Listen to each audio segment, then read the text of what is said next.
All right, what's up, gang? We just pulling up right now. We appreciate y'all. We got the YouTube popping, we got the Kick going, and we have Twitch. Everything is moving copacetically. Let's get into this video. We got Jay-Z doing Jay-Z stuff.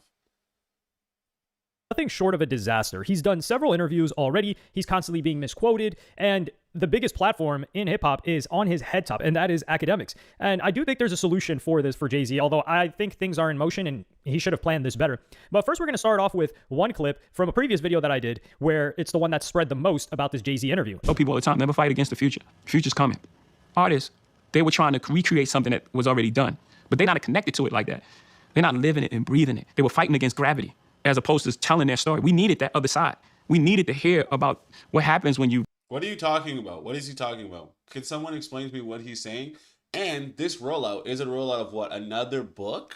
Or is this going to be finally a proper Jay-Z album where he's not making it where, what is it? The thing that he did with Samsung where Magna Carta magically went platinum the first day it was released? It was just some stupid thing, dude. Had 4 successful albums. What happens? What is that feeling like? How do you make the next one? How did you get in the studio? How are your kids? How do you interact with them as this hip hop dad? But if you're trying to make young music and you're not young, it's gonna be inauthentic and people can feel it. You can smell it. Is he talking to me or is he talking to Will Smith? Because didn't Will Smith do this exact same thing? Is this like a diss album to Will Smith specifically? Yo, shout out to Jay-Z, yo. So the best thing anyone can do, like going through music, is to tell a story and just keep creating from that space. I love what the clips are doing right now and how it's authentic to them. And they're telling the story about their mom and dad who just passed away and how deep that is with John Legend singing on the chorus. And everything that they've been through is an authentic display, a piece of classic material that it could have came out 96 or come out 2026. It still feels the same because it's real and it's authentic to who they are. So I defended Jay-Z because this was taken out of context and I felt like he was being misinterpreted. See, I'm gonna say the elephant. How do you guys misinterpret this? And who is misinterpreting it? DJ Academics? In the room, man. This is hate Jay-Z once again. He talking to Drake, man. You know Drake turning 40 this year. He trying to like, yo, he one of them type of niggas gonna give you the bad advice that hopefully you follow. And then when you get unsuccessful, he be like, well, at least you tried. You know, at least them people be like, well, at least you did it the right way. Man, if you don't get the fuck out of here, Jay-Z. Jay-Z had a whole career. That nigga said 30's a new 20 when he became 30. The nigga said, I'm young forever. And now that he's 70, he's trying to tell other nah, y'all gotta make music like y'all old now, man. Nah, don't do what I was doing, saying 30 the new 20, young forever. Y'all gotta leave the youth alone. Man, don't get the fuck out of here. I keep telling y'all, man. It's almost like it's a cry for the youth. Because Jay-Z doesn't have the influence that he once had. So it's almost, in this sense, it's almost like a cry for help. Jay-Z the type of, bruv, when he ready to, It's almost like a cry for help to stay relevant, to be relevant, to stay in that relevancy sort of game. But he understands that now no one cares about Jay-Z. You can walk around like New York or any place that's like really popping, and some 4 or 5-year-old kid, you ask him who Jay-Z is, I tell you, he won't know who he is.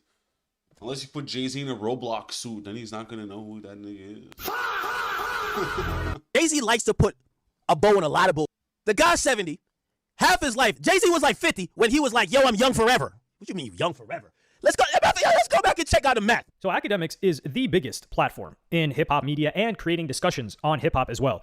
And he is not a fan of how Jay-Z has been using his power recently. I will say he is 100% objective with his opinions on Jay-Z's music. He is a fan of Jay-Z's music, but when his company, Roc Nation, has been doing underhanded tactics to his company, to people that work for him, to people that he is close with, his interaction with Megan Thee Stallion and how he was brought into a lawsuit, of course, he doesn't want to see Jay-Z come into the game or try to come back into the game and succeed and thrive and just, pretty much get glazed by everybody else. So you're already, as Jay-Z, fighting against a strong narrative from Academics who is out there to not destroy you, but he's going to make sure that you are not seen in a positive light. And you should know that going into this. And to be honest, it's deserved. If I was Academics and I had to go through everything that Jay-Z's company subjected me to, then I'd probably feel the same. I guess so. But then you're just looking for more confirmation bias to continue to inflate the idea that these people that attacked you, quote unquote, are bad people still. And that sort of demeanor or allure is never going to be removed off this person. This person and his business doings will always have the stench of negativity. I guess that's one way to look at it, but what if the rollout for this man's project is actually good? And then you're not able to see past that. That also could come into play. Same way. But me personally, I don't have any issue with Jay-Z, and really, frankly, I have a lot of respect for Jay-Z, and I don't want to see him misrepresented. So one of the narratives that academics has been putting out, and I believe this is his real opinion. I will say this about Jay-Z. He is a pretty shrewd business person, and like I said earlier in the video, that tactic that he did with Samsung to get all the... I think it was like he did a million first week via this tactic. Hold on. Let's ask the internet just really quickly. It was... I just want to make sure. Ah, shoot. All right, here we go, guys. Just want to make sure. What was the tactic Jay-Z used with Samsung to sell 1 million records? Jay-Z Samsung strategy to sell 1 million. Jay-Z partnered with Samsung in 2013 to promote the album Magna Carta Holy Grail. Holy cow, 2013, fam. Shit, that thing is already like 13 years old. All right. To his album Magna Carta Holy Grail through a unique marketing strategy that involved a special app and a significant initial distribution model. Here's how he did it. Key elements of the tactic: exclusive release. The album was made available exclusively to Samsung Galaxy users before its official public release. This created a sense of urgency and exclusivity. Pre-downloaded copies. Samsung purchased 1 million copies of the album in advance, which allowed users to download it for free through the app. This direct consumer access helped boost initial sales figures significantly. So this nigga cheated his way to 1 million album sales because Samsung bought 1 million copies of the album and then posted them or gave them exclusively away on the Samsung Galaxy for free. So just like how the niggas from Bono gave you their album on the project for free, on your iPod for free. You just wake up one day and Bono's on your fucking iPod. Yeah, Jay-Z did the same tactic. You guys. He's selling over 1 million copies in a very short time, showcasing a shift in how music can be sold and marketed in the digital age, particularly leveraging technology for distribution. This tactic was a significant innovation in album marketing and distribution, influencing how artists and brands could collaborate in the future. I guess so. Sure. Why not? Let him have it. Is that Jay-Z isn't the standard in hip hop. Jay-Z's 60. We don't expect him to be a fashion icon. I don't think culturally, and this is where I think Jay-Z supporters, they're trying to rewrite the narrative this year. I don't think culturally anyone below the age of 30 looks at Jay-Z remotely close to how people look at him over the age of like 40. They just look at him as he was a good rapper. That's it. This idea of him being a GOAT, I don't think younger folks look at him like that. I think it's kind of like the conversation, except I don't believe that Jay ever really got immortalized like how Michael Jordan got immortalized as number one, right? For example, there's still people that are going to be like, nah, I was there when Kobe did this. Kobe's the greatest, right? And then you have the Kobe versus Mike debate. Then some people are going to be like, nah, man, it was, they're going to throw the LeBron in there. I don't think anybody feels Jay-Z is the bar. Sorry, this is Dyke. Yeah, it's all based around the, I guess, how influential the person was in your era. Then that's what also affects the ability for you to say like, oh, this person is better than this person, X, Y, and the Z. I think it all has to play into the idea that this person was the biggest influence. If you had no influence of Michael Jordan or Michael Jackson, then you're not going to say, oh, he was the king of pop and he is legendary in basketball, all right? Especially if you grew up now. If you grew up now, you're probably going to say Steph Curry. Steph Curry and the Baby, greatest artist of all time. As ridiculous and fugazi as that might sound, some people that walk around here with those thoughts in mind. Fucking idiots, dude. I don't think nobody feels Jay-Z is the bar that you compare every other rapper to. That's the difference between him and people wanting to make him Michael Jordan of rap. So I disagreed with this a bit because we got to look at it from a domestic point of view and also a global point of view. And I would quote tweet this and say, and I would also go on a tirade about Jay-Z, kind of like, not a Jay-Z Glaze session, but it sounds like that because the sentiment around Jay-Z and his affiliates and his company is not good. Like whoever's working for him right now, you got to realize the sentiment by the average person, including me, is not good. We don't look upon him or his company favorably like maybe 10 years ago. Now the industry is misleading them because the industry looks at him favorably. They're willing to defend him. They have had good relationships with him and he has developed good relationships. But now the power is in the public's hands. Anyway, I would tweet, globally speaking, all of these rappers come before Jay-Z for what he's talking about. And I say Tupac, Dre, Eminem, 50 Cent, Snoop Dogg, Notorious B.I.G.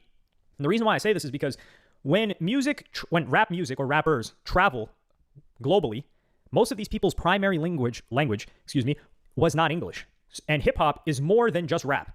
Like hip hop, originally, it was a culture. And it's comprised of, there was MCing, it was like rapping, there was DJing and turntables. You guys remember scratching, that was a huge thing. There's breakdancing and b-boying, and then graffiti, beatboxing, also, generally speaking, entrepreneurship as well, like being a hustler, building your own stuff, not taking the traditional path, and also fashion. So these other elements is what drives globally. So you see like West Coast influence style, you see like Wu-Tang Clan, like that type of clothing. These people that I mentioned, they all had far more of an influence globally with hip hop than Jay-Z. And that's why, like, Jay-Z, is he a better rapper than everyone on here, technically speaking? Quite possibly. But these people, they spread it. Yeah, but in his own words, Jay-Z will tell you, dumb it down so you can sell more records. But I guess he didn't dumb it down enough, because even, what's his name? Even 50 Cent said the same thing. He said, globally, 50 Cent is bigger than Jay-Z is. You go to Africa, you go to different places in Africa, Asia, they are still playing in the club like it came out yesterday. No one is playing Jay-Z. There's only a few cats that are playing Jay-Z, and it's usually people that have a little bit more understanding of the nuance of American music, and then they'll most likely play like a, Empire State of Mind, or something similar to Young, Forever Young, with our good friend on there. But most people are not checking Jay-Z like that, bro. I'm sorry.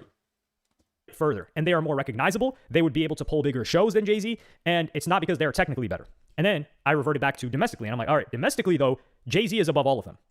Jay-Z went from Marcy Projects in Brooklyn when we didn't have the industry hadn't matured to what it did now, or not even now, but let's just say 2000s and 2010s.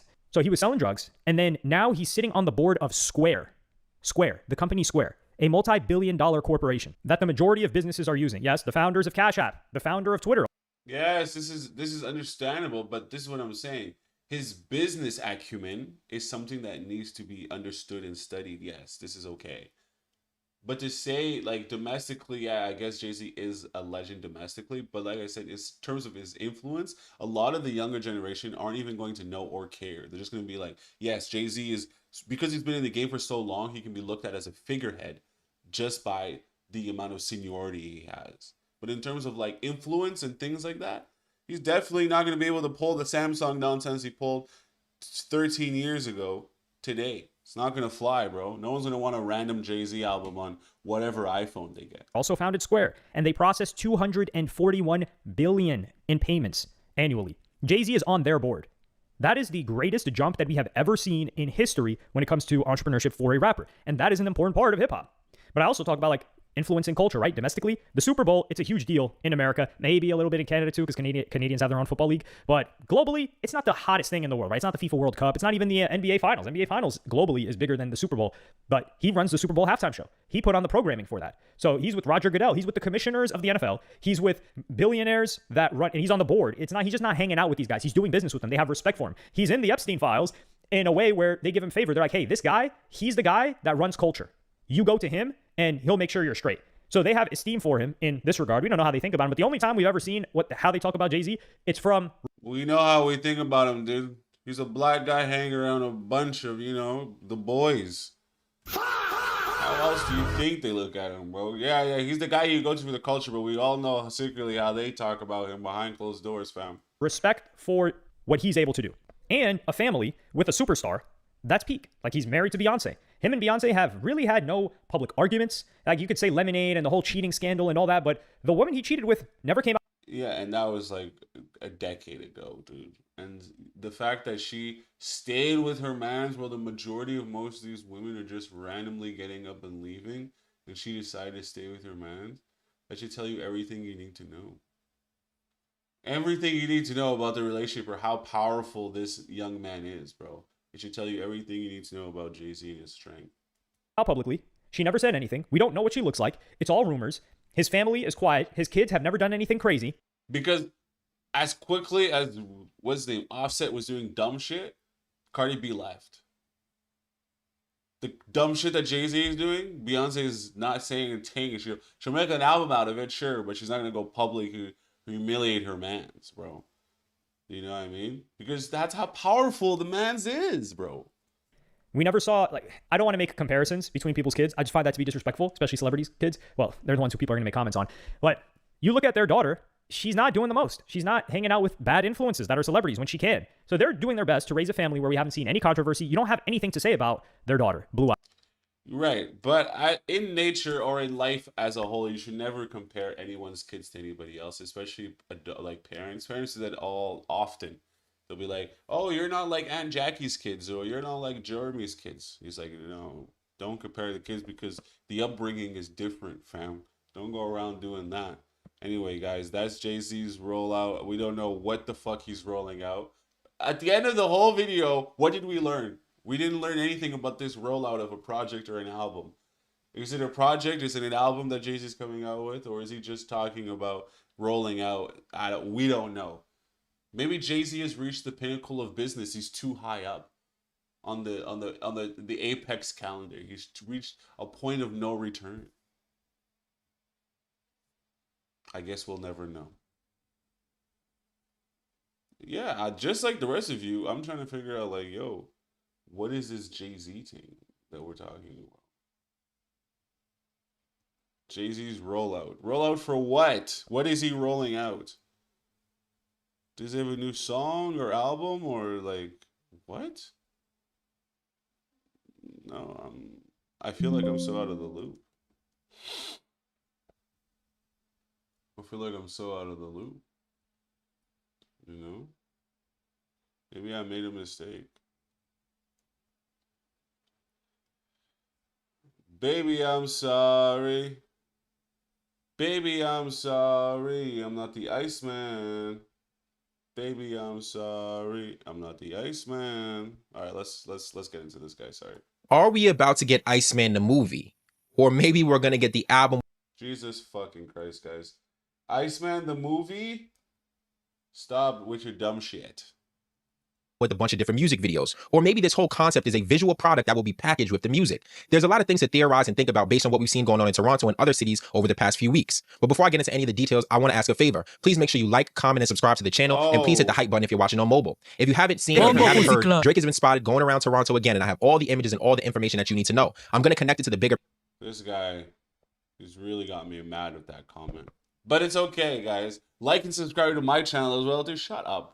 Picture connected to the zine and talk about the hints that Drake has been leaving all along. But before I do that, please make sure you do me that favor to keep these videos in the algorithm. I won't hold you any longer. Let's get right into it. Let's start with the most recent spotting. This happened yesterday around midnight in Toronto. Let's play the footage and then we'll key in on a few details that I think will be important. Hold on. Yo, Iceman. Riding around the city. Yo.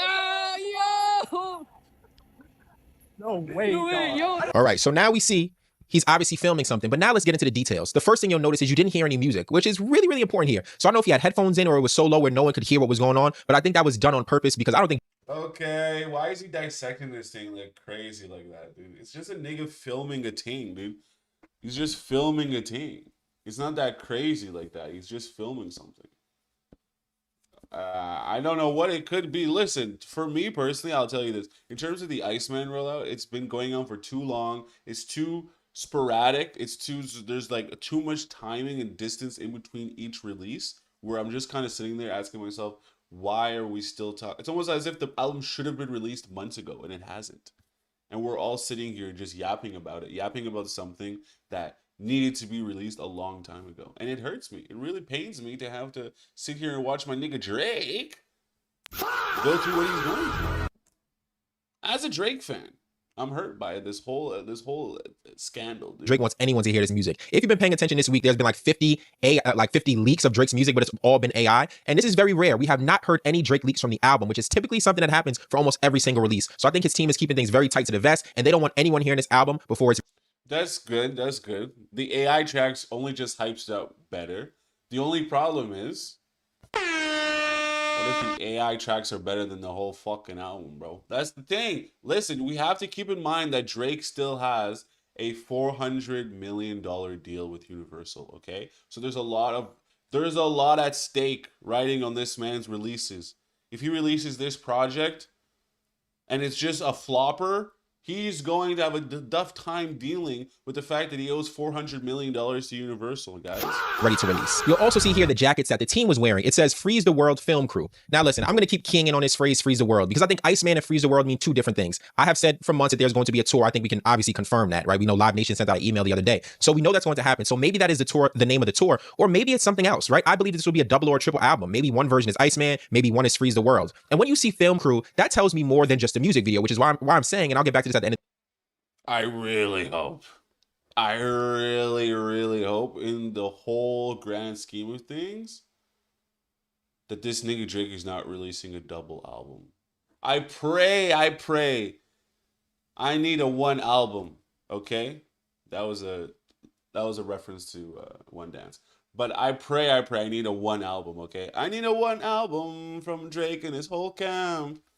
2 albums won't bang. Sorry, I'm just saying. It just whoa.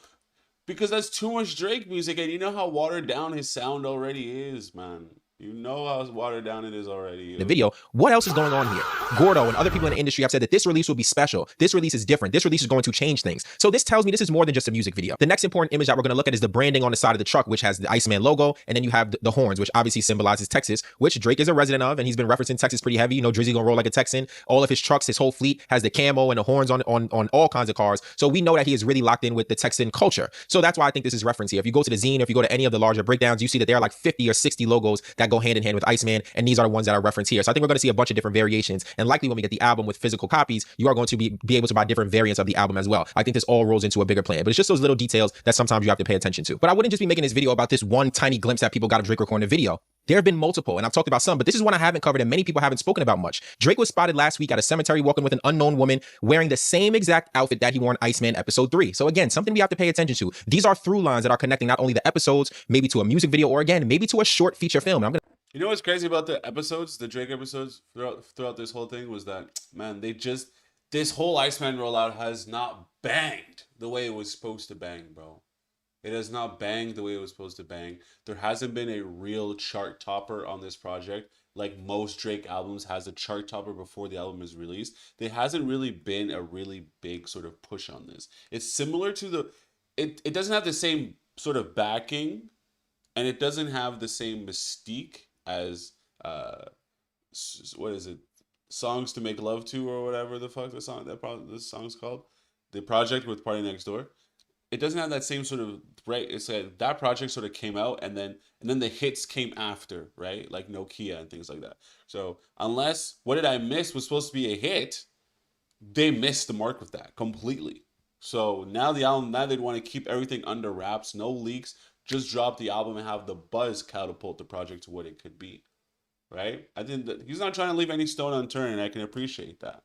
But in the last couple of years, when it comes to Drake being in his bag, it has been very lackluster. So that's why they're probably pushing this project out more and more and letting him beef up what's on the album, because a double album of just watered down Drake songs would be just so underwhelming, bro. It has to be a smash, especially after dealing with all this Kendrick stuff. to tie this into something beautiful at the end. So you got to stick with me to the end of the video. I'm telling you. So we know that he's recording and he's doing more. Now, him walking through the gravesite is interesting because he also references on his personal Instagram, and he's also been referencing this on other posts as well. Let's take a look at the images on the screen. So what is he telling us? Number one, what is he visiting the gravesite? Are these either one, all the dead beats that he's been killing over the past 15 or 20 years when he's rapping? Is he visiting the gravesites of all the rappers' careers who he's killed or careers who he's about to end? These are all things that he could be alluding to. But again, more than one video, we can confirm that. But now the key is, what is all of it for? Some other images from other music videos that we've seen Adonis in the cop car riding around with Drake. We've all seen Project Bot, which was the big explosion that took over Toronto that had a couple people shook. We've also seen Drake at an office building where he was filming another music video. And we know that Theo Scudra produced these. When we went to the website and we tracked it, he is the producer who owns that. And he also is known for doing the Nokia music video, which was major, right? That was a one-of-a-kind music video that was shot on IMAX. So we know whenever he's calling him in, this is a big plan. Now, I have my Michael Jackson shirt on today. Obviously, the movie came out last week, which everyone should go see. And during the whole battle, there were a bunch of back and forths and references to Michael Jackson and Prince. Drake is also on the cusp of surpassing Michael Jackson in terms of the most #1 records. And there's been a lot of talk about, is this Drake's Thriller? Is this his undeniable album that people have to recognize? I know he had classics, but some people are born haters and they will never recognize it. But when Mike made Thriller, he was out to destroy the entire industry and get universal recognition because the industry had did him dirty and didn't give the off the wall the praise that it deserved. So I came across a clip today that really had me thinking about, why is Drake putting so much into these music videos, films, movies, or visualizers? Why is it? Let's watch this clip. When the record company felt like the album had run its course and they're ready to move on to something else, Michael said, no, we're going to do one more. And he wanted to do the ultimate short film, as he called it, music video for the title cut Thriller. The budget was $1.2 million. So Michael said, no, we're going to do this. And I said, Michael, you can't pay for this yourself. You have to use other people's money. And he said, well, figure it out, Brackett. So we decided to make a 1-hour film on the making of the Thriller video, where we went into the rehearsal studio and looked at the choreography, the special effects, the costumes, behind the scenes. And we persuaded MTV and their sister company Showtime to pay for it, along with Best Run. Thriller video has gone on to become the most popular and acclaimed music video of all time. So did you hear that? When the label was ready to move on, they said, let's do one more big project. And it was a Thriller video, and it was the behind the scenes filming of it. So I don't know, maybe I'm drawing some crazy parallels, but again, I felt that this is Drake's exit from UMG potentially, right? So is he going out with a bang? Will this be, hey, this is the album where I show and prove one more time again in my career, and not only am I going to give you some of the best music of my life, let me put the most into the other aspects of the art, like the Rollout, like the Iceman episodes, like the music videos or the short films. I don't know, but I have a strong... Yeah, but I mean, to really go out to that big of a thought process to say that this is the nigga's Thriller album, I think that's a bit pretentious, dude. That's heavily pretentious. Only because the Thriller album, I don't think Drake has the capability to be able to do that right now. Unfortunately, as big of a Drake fan as I am, I think that era that you're looking for, that was Take Care. Take Care is the Thriller. In terms of the quality of the music and the presentation and how sort of one person is sitting next to a tiger and looks very glossy, and Drake also looks very regal on the project. I think that was Take Care. Everything now is too mainstream and commercial. It's like after the fact. Yes, after Michael Jackson album still sold well, like Dangerous or Black and White, you know, but they just, even Bad was bigger than Thriller, than Take Care. Sorry. But then Thriller. So I don't know. Maybe. Hey, if this is the project that he's making, he wants to be that grandiose about it, I'm all with it, bro. I'm not gonna tell Drake no. Who am I to say no to my father, Drake? Who am I? I'm just a guy. So I'm not gonna tell Drake no. Are you gonna tell Drake no? No, you're probably not.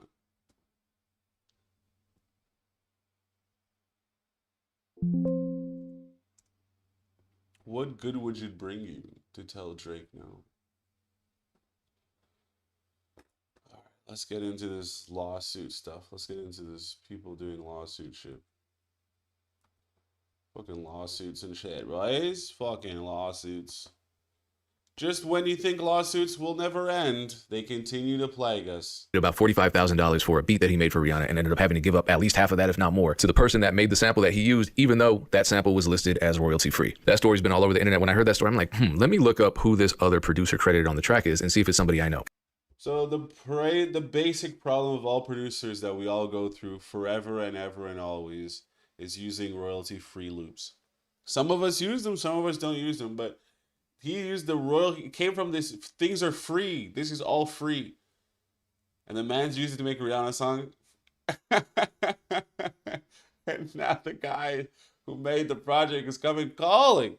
Oh, God. Because I felt like there was something missing. There was a part missing to that story. And the reason I feel that way is because this has happened to me before, where I'll put out sample packs and all of my drum kits, all of my one-shots, all of my drum loops, all of those are 100% royalty-free no matter what. My original compositions are generally not royalty-free. I have README files in all of my packs. They explain exactly what the terms are. The most I'm ever asking for is 20%. If you get a placement, if you're just selling beats on BeatStars or to unsigned artists, then cool, do your thing. Don't even contact me. Don't worry about it. But actually, as of last week, I just contacted a lawyer to collect some money from a major label because a producer used one of my non-royalty-free samples, got a placement. I wasn't told about it. I had to find out because someone reached out and congratulated me on a track that I didn't know I produced, but I listened to it and... No. That is too much headache, bro. That's too much headache and too much of...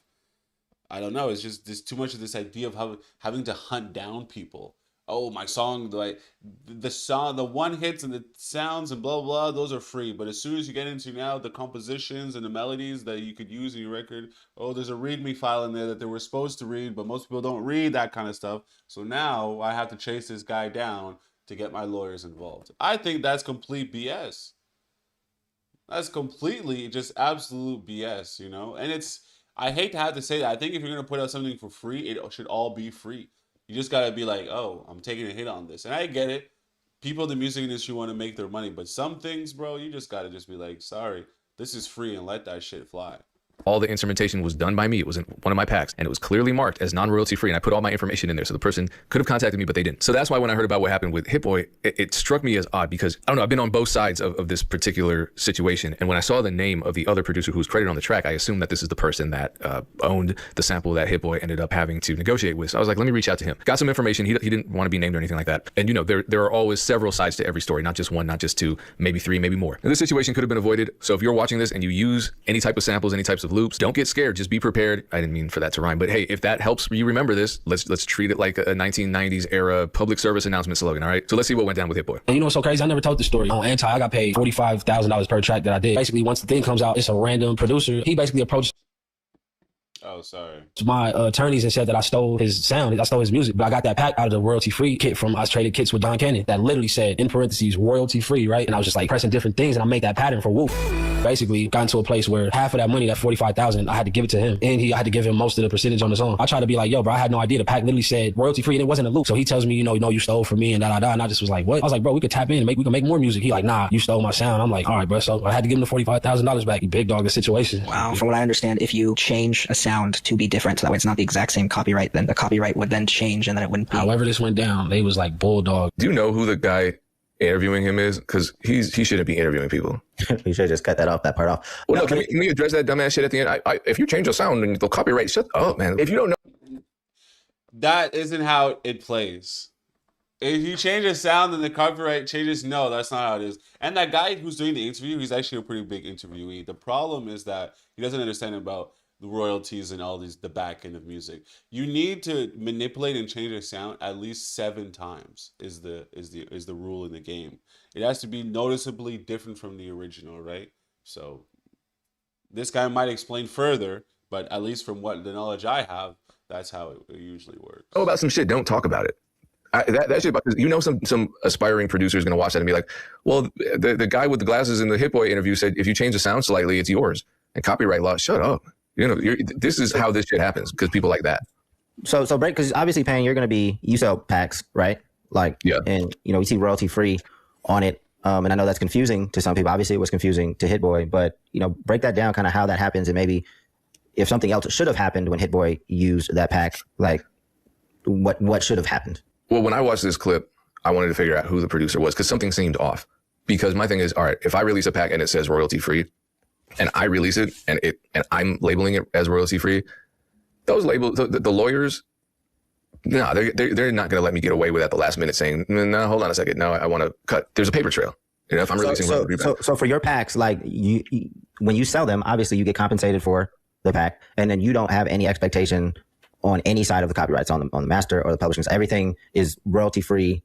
For real, like is that no? If I release a royalty free pack, yeah, but I very clearly mark that, and I release it through platforms that also clearly mark royalty free. So like Lander samples, for example, royalty free.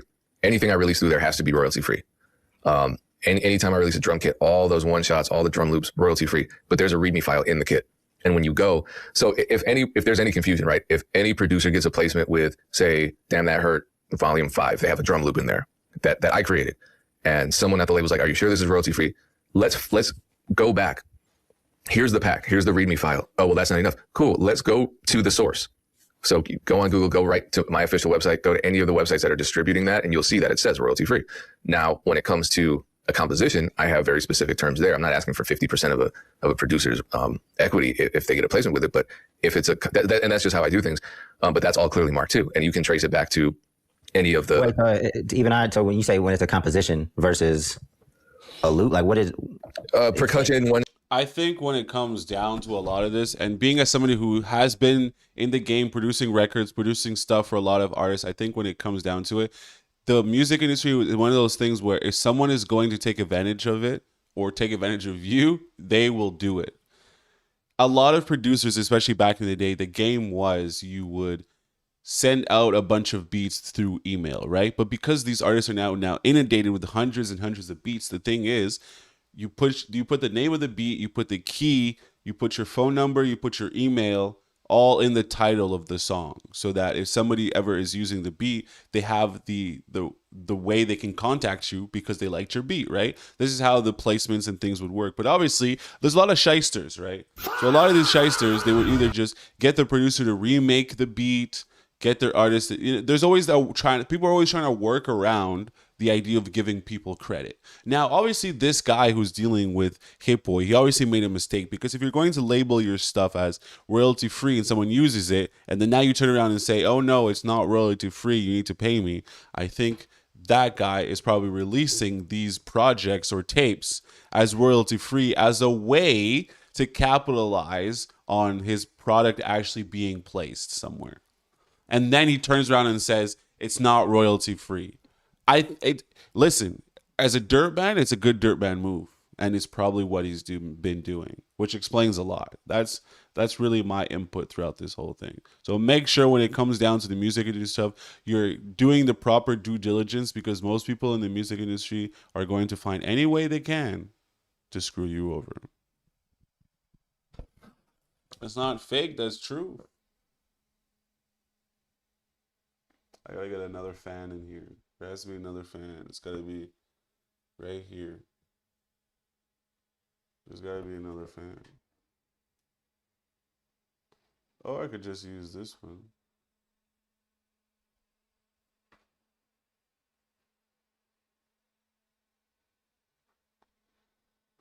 Okay, well, there it is. All right, guys, 1 second. Let's get into this next video. I just want to make sure I get this little piece here. How you guys liking everything so far, guys? This has been this is a new area that I'll be doing. This is my new streaming location. I'll be streaming from here as we continue to push and trek forward in life. I don't like it in terms of everything else, but I guess it works. It's alive. The background is alive. All right.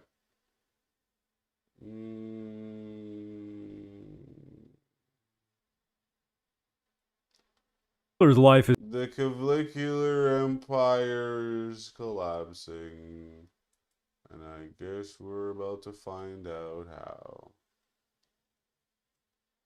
The Cavicular Empire is falling apart, and I guess we're all here to find out how.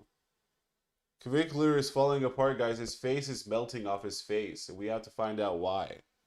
So let's get into that. He's just been in shambles since he had his own PR guy, which is one of the top PR guys in the game, just leave him in the dust after he refused to get help for his drug addiction, because now he's banned on YouTube and pleading with them to unban him. And you'd go on Twitter, X, and say, very sad news this morning. My YouTube channels, at Live with Clav and at ClavLooksMax, were terminated this morning with no warning or explanation. The channels consisted of live stream VODs and free courses created by me to help empower young men to be the best versions of themselves. Me and my team worked hard to ensure we followed YouTube's TOS terms of service very strictly, blurring out all inappropriate language and sensitive topics. Could you please help me in recovering my accounts? And the crazy part is, YouTube creators, Team YouTube, they usually reply and say, hey, we're looking into this, like, message us or something like that. They didn't even bother replying to this guy, and they reply to bums like me, and people even significantly smaller than this, they're replying all day if you look at their accounts. And funny enough, Nikita Beer, head of product at X, said, I have an idea, and he would probably just tell him, like, hey, you should stream on here. But this ban is justified because, number one, well, let's be honest, boys. Just like Clav looking in this fucking photo right now, looks like a fucking lesbo, boys.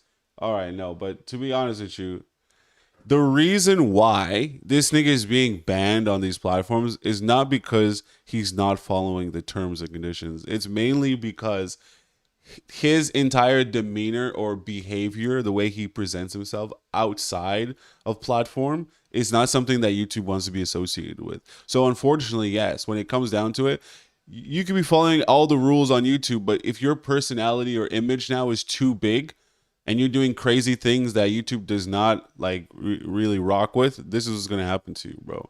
So be weary. This guy got banned immediately when he blew up, like late October or so in 2025. He got banned for what reason? It's probably promoting the peptides, and you cannot do that. This is another thing. This guy got banned when he had just overdosed, and they posted that VOD. The guy's doing drugs, he's overdosing. The brand is surrounding something that is illegal. Do you know how much of a liability that is? The funny thing is too, when he's trying to get it unbanned, he's like, we just empower young men to be the best versions of themselves. But in a clip that he says himself, there's another reason why he does this, and it's really just money. At the end of the day, I wouldn't get on these streams and do this if it wasn't for money. The reason I do my kick stream every single day day and I go to clubs and I drug myself to the point where I'm able to actually like interact in public, that is for money. I'm not passionate about the fact that I'm basically. So this man is telling you the only way he's taking these uppers and downers, the only reason why is for the bag.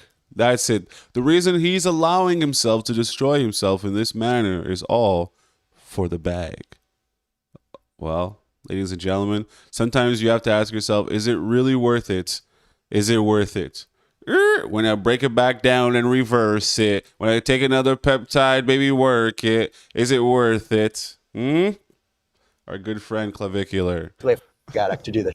Okay, I want to stop doing this as soon as possible. It's so obvious, and anyone who's got a brain will say the same thing. That's why I'm just like, you know what? Yeah, I do it for money. You know what I mean? People will do this trying to be a messiah. It's ridiculous. Everyone is in this for money. There's a big difference. Not everybody does this for money. Like, for example, Speed's been doing this since he was a kid. Obviously, he needs to make money, but he started off doing this because he enjoyed it, and he continues to do it because he enjoys it. There are some people that, like Clavicular, I believe, that put themselves in the position to where it needs to be a money-making thing, and they hate every aspect, not every aspect, but the majority of aspects of going live, and he did that to himself. Because even last year, before his blow-up, he would talk about his experience being expelled. Not even a year ago today, when I got expelled from university, we're trying to help you mother by telling you God's honest truth. Here's the steroids I did. Here's the steroids I'm doing. Someone had to go ahead and get me kicked out of school, right? So I'm not a character. I'm not a well-developed character. This is a horror story, right? I wish. Is he yapping like this? Because he's seeking some sort of sympathy? Because there's no sympathy, bro. You're out here shilling peptides, things that nobody has any idea what these things are. You're out here shilling them, dude. It's wild. Because we don't have the research on it, bro. And he's just telling everyone, yo, take 5 different peptides in the morning before you fart. I wish that I wasn't an autist doing this rant right now. I wish I was walking around the dining hall like a normal kid, like a normal mother, hanging out with my buddies in college, right? Even if it's coke, even if college is the dumbest thing known to man, I wish I had that experience, and you guys took that away from me. So this is what you get. This is not character development. This is a horror story of what the happened. So I'm just going with the flow. I'm not going to sit here and complain about it any more than I am right now. Right? So that experience got taken away from me. So this guy got expelled because he would post, and I really don't blame this guy for just being in it for the money, because he had posted thousands of times on a forum, testing things on himself, sharing this information. And what did he get for it? They figured out where he lived and they wanted to ruin his life. And they told him, hey, this guy's got a bunch of roids. And he got expelled from university because he had so much of it that they thought he was distributing it. Really, they just wanted to get rid of him. But this is also potentially some of the content that got him banned. This was a video on his old channel, his initial channel that got banned. And he's talking about like, yeah, I was telling you guys the exact protocols, the exact drugs that I'm doing. You cannot say that on YouTube. And what's funny enough is that in the same video, he would talk about not being a character or a jester for people's amusement. For some reason, the whole Cookieverse thing, it's cool, it's fun, there's a lot of people going around, but people are thinking, oh, Clav is such a well-written character. Clav is so entertaining. He's so unique. And, while Bro, I could have told you that the man was off one. If you guys needed some sort of reassurance to reassure yourselves that the nigga Clav is not mentally well, I could have told you that. When's the last time you guys had any like influencer or somebody big come on the scene and tell you they're pretty much their entire regimen of pharmaceuticals? When's the last time something like that happened and it went well? Yeah, that's what I thought. That's not the case. It's not the case at all. So there you go. He's talking as if he's some sort of stand-up guy. Stand-up guy Clavicular hanging around with Andrew Tate. Oh, society's stand-up citizens. Appreciate that. Understanding that there's, quite a lot of depth in my story. I am not a investor for your amusement, right? I am not a character. This is not some fucking TV show, right? Where I'm coming out here trying to entertain you, motherfucker. This is the cruel, hard world. So I'm done with this title being thrown around. All right? Well-written character. Okay? You think this is a joke? We live in one of the worst societies ever throughout the entire history of the world. Quite literally. You have to be in the top percentile to even be looked at with a shred of romance, with a shred of attraction.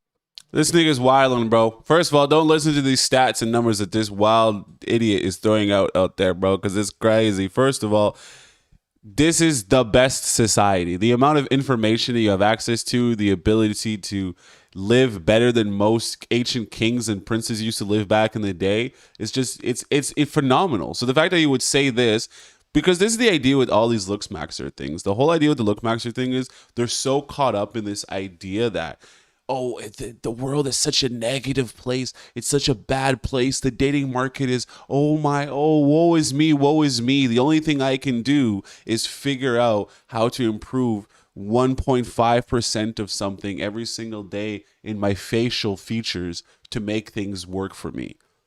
Because God knows that internally in my soul, in my heart, I have no personality. So the only thing that can save me is to look better than most. Which, first of all, ridiculous. We all know that's ridiculous, but but society now is so like empty and devoid of self-esteem. They listen to people like this. If society wasn't as low self-esteem as it is, do you think this would fly? It would not fly.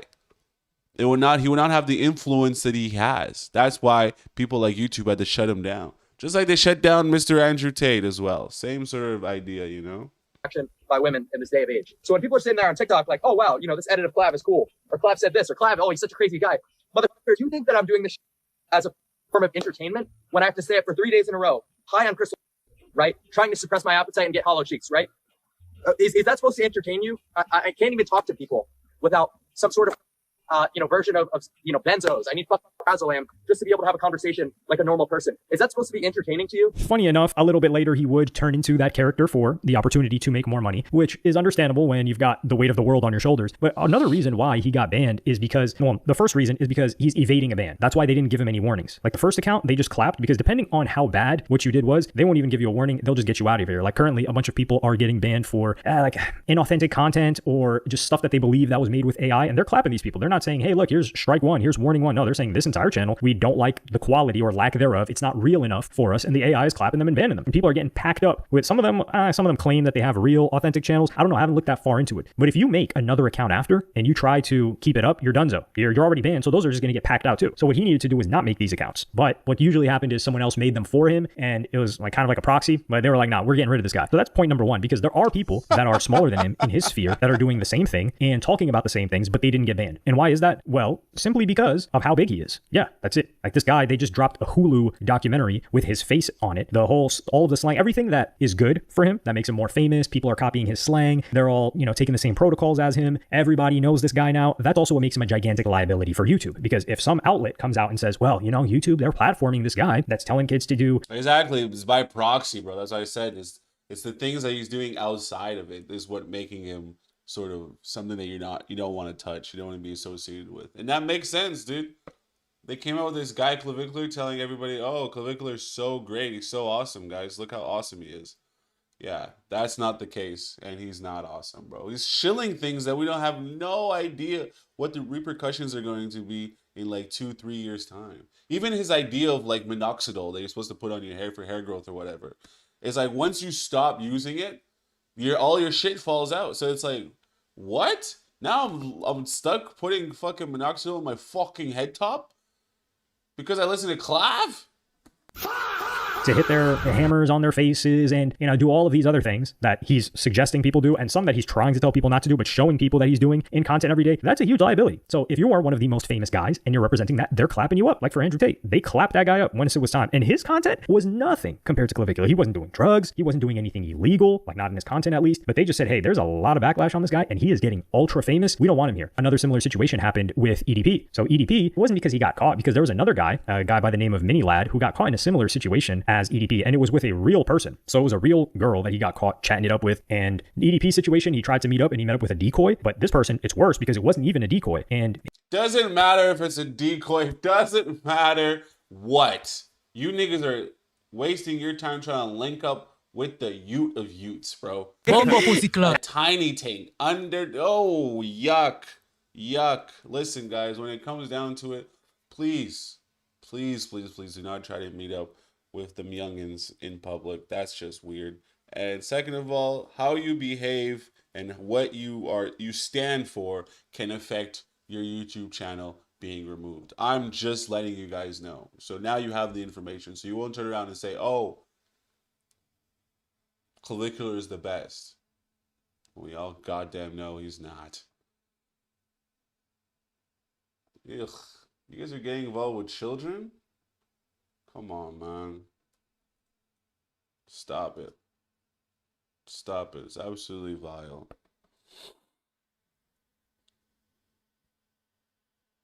You should be defeated. You guys should be beat up. Surprised they're not beating niggas up anymore like they used to. I have no idea what time it is, actually. 2:44. Okay. I have no idea what time it is at all. I've just been streaming away, boys. Streaming away, living our life. Living our life for the stream. Who are we without the stream? Who am I if I'm not a streamer? Who am I? I guess I'm just a guy. This is Luke Barmar with 12 minutes of motivational inspiration nonsense that might get my dick hard. Let's go. Most people walk around with no goals, no ambition. They don't know where they're going. It's like a ship with no destination. If you don't know where you're going, you'll never get there. Once you know where you want to go, then you direct your time, your energy, and your attention to what? To the execution and the achievement of that goal. I think you need to embrace pain. I think you need to learn through pain. I think you need to embrace beauty, and I think you need to embrace the good things and not shy away, because people don't understand that entrepreneurship, a lot of it is suffering. Because what are you doing? You're earning your way to the top. You have to earn your freedom. You have to earn your success. You have to earn your stripes. And I think that there's pain that needs to be inflicted in order for you to earn those things. But when you look at Okay. The man's, that's what I'm saying. The man's is yapping. You would be like, yeah. Everything you're saying, everything is making so much sense. Oh my goodness, Luke, you're saying so much sense, bro. I studied. I'm trying to be just like Luke. I studied. the process, that's the prize. And the truth is, the price of progress is pain. The price of progress is pain. Most people do not want to experience pain. They like comfort. So if you want progress, you must be willing to, in the process, experience pain so that you may achieve your goal. What does success sound like to you? Not what success means to me, not what success means to your parents, to your friends, to the system. What does success sound like to you? What is your symphony of success? When you hear successful, living a successful life, what comes to mind? What is your symphony of success? It really depends on the individual. That's why there's no one spectrum of success. There isn't one number to it. That's true what he's saying. That makes perfect sense. Because when it comes down to it, $500 million to one person is either a lot of money or not a lot of money at all. So the spectrum is very, very wide and very left and right field. You don't know. Being able to just make $1 off of something could be deemed a success. Being able to make this much is like the idea, right? The idea of money is as an end factor is really just stupid, because one person's idea of success could be just hanging around all day fishing. Well, someone's idea is making multiple billions of dollars. But we all know to make billions of dollars, blood has to be shed. So always keep that in mind, huh? Achieve that defines success. So you have your own dreams, you have your own ambitions, you have your own symphony of success. You need to find that. And how do you find it? From deprogramming from the bullshit that everybody else has told you of what it means to be successful. Problem is, most people don't trust themselves. And the reason they don't trust themselves is because they are in auto self-sabotage mode 24/7. Everything that they do, they're sabotaging themselves. No wonder you can't trust yourself. No wonder you don't have any courage. No wonder you think you're going to fail. It's because your mind is literally telling you, dude, I can't trust you. I can't trust you. So you need to start on the small wins. Start focusing on the small wins. Get groomed. Clean your room.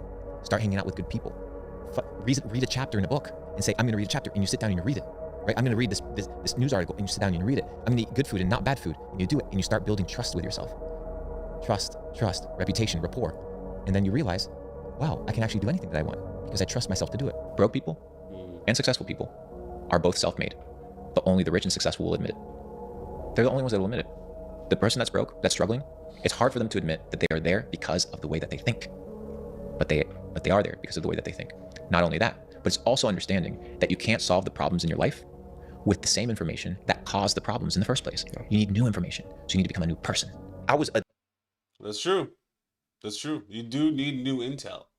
You can't use the same tools to jump the level and become the next version of yourself.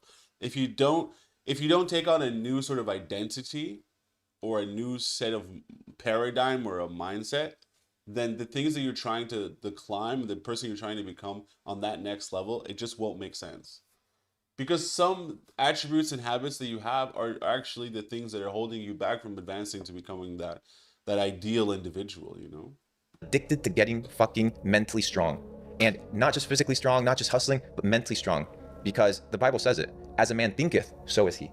So what you think about yourself becomes the reality of who you are. So what you put in here is going to manifest. As a man thinketh, so he is in his heart. That's the second part of that phrase that a lot of people leave out. So a man thinketh, so he is in his heart. Remember that. manifest itself through your life. So I've realized I just need to insert so much good stuff here that it will naturally be a byproduct of what I spit out. And it worked. You need to understand, like, everything in life initially feels like bad reinforcement. You start going to the gym, you feel weak in order to become strong. You go to the library, you read, you don't understand, you feel stupid in order to become smart. The process of discomfort is inevitable. You have to go through it. Most people have that initial feeling, that initial lack of self-belief, because they don't understand that they have to be humbled first in every aspect in order to grow. So you go to the gym, you feel like shit, that's a good thing. It just shows you that you need to improve. If you want to level up in life, you need to focus on reducing liabilities and increasing your odds of winning. Good habits, good relationships, positive mindset, positive affirmations, things that elevate your consciousness and your mindset, and treat yourself with kindness, grace, and respect, because it's the first time that you're experiencing this game. Once you treat yourself that way and you understand that failure isn't a bad thing, failure is just an inevitable part of the process, you just continue attempting and attempting and attempting, and through those attempts, you become a master of life. All you have to do is change your mindset and be like, hey, you know what? Instead of looking at the situation negatively, you may look at it positively. Well, how do I do it? I don't know. Lie to yourself until you believe it, just like you lied to yourself about the... Exactly. If you spin into a spiral of negative energy, you only can come out negative. That's why you have to jump into an idea with positive energy, because then you'll come out the other side of that idea or thought on the positive side of things. It's very easy to get caught up with negative energy, especially in these days and times that we live in, because it seems so chaotic. But if you maintain a semblance of positiveness, it will help you throughout these tumultuous moments. And being someone who's been there with just completely surrounded by negative things that are going on in my life, but because I'm able to keep that little bit of energy to tell myself that, no, you know what? We can actually get through this. This is not a deteriorating moment. This is not this is a defining moment, but it's not a moment that's going to be left with me. It's not going to be a notch in my belt. It's just going to be a tough moment that we overcome and defined us and allowed us to be better. It's really all it is. The negative shit. But once you understand that you can't solve the problems in your life with the same mindset and the same information that gave you the problems in the first place, then you understand that you need a renewed mind and you need new information in order to behave differently. Is make it so easy to win that it becomes difficult to lose. If you're struggling with your diet, why the fuck would you have cake in your house? You're setting yourself up for loss.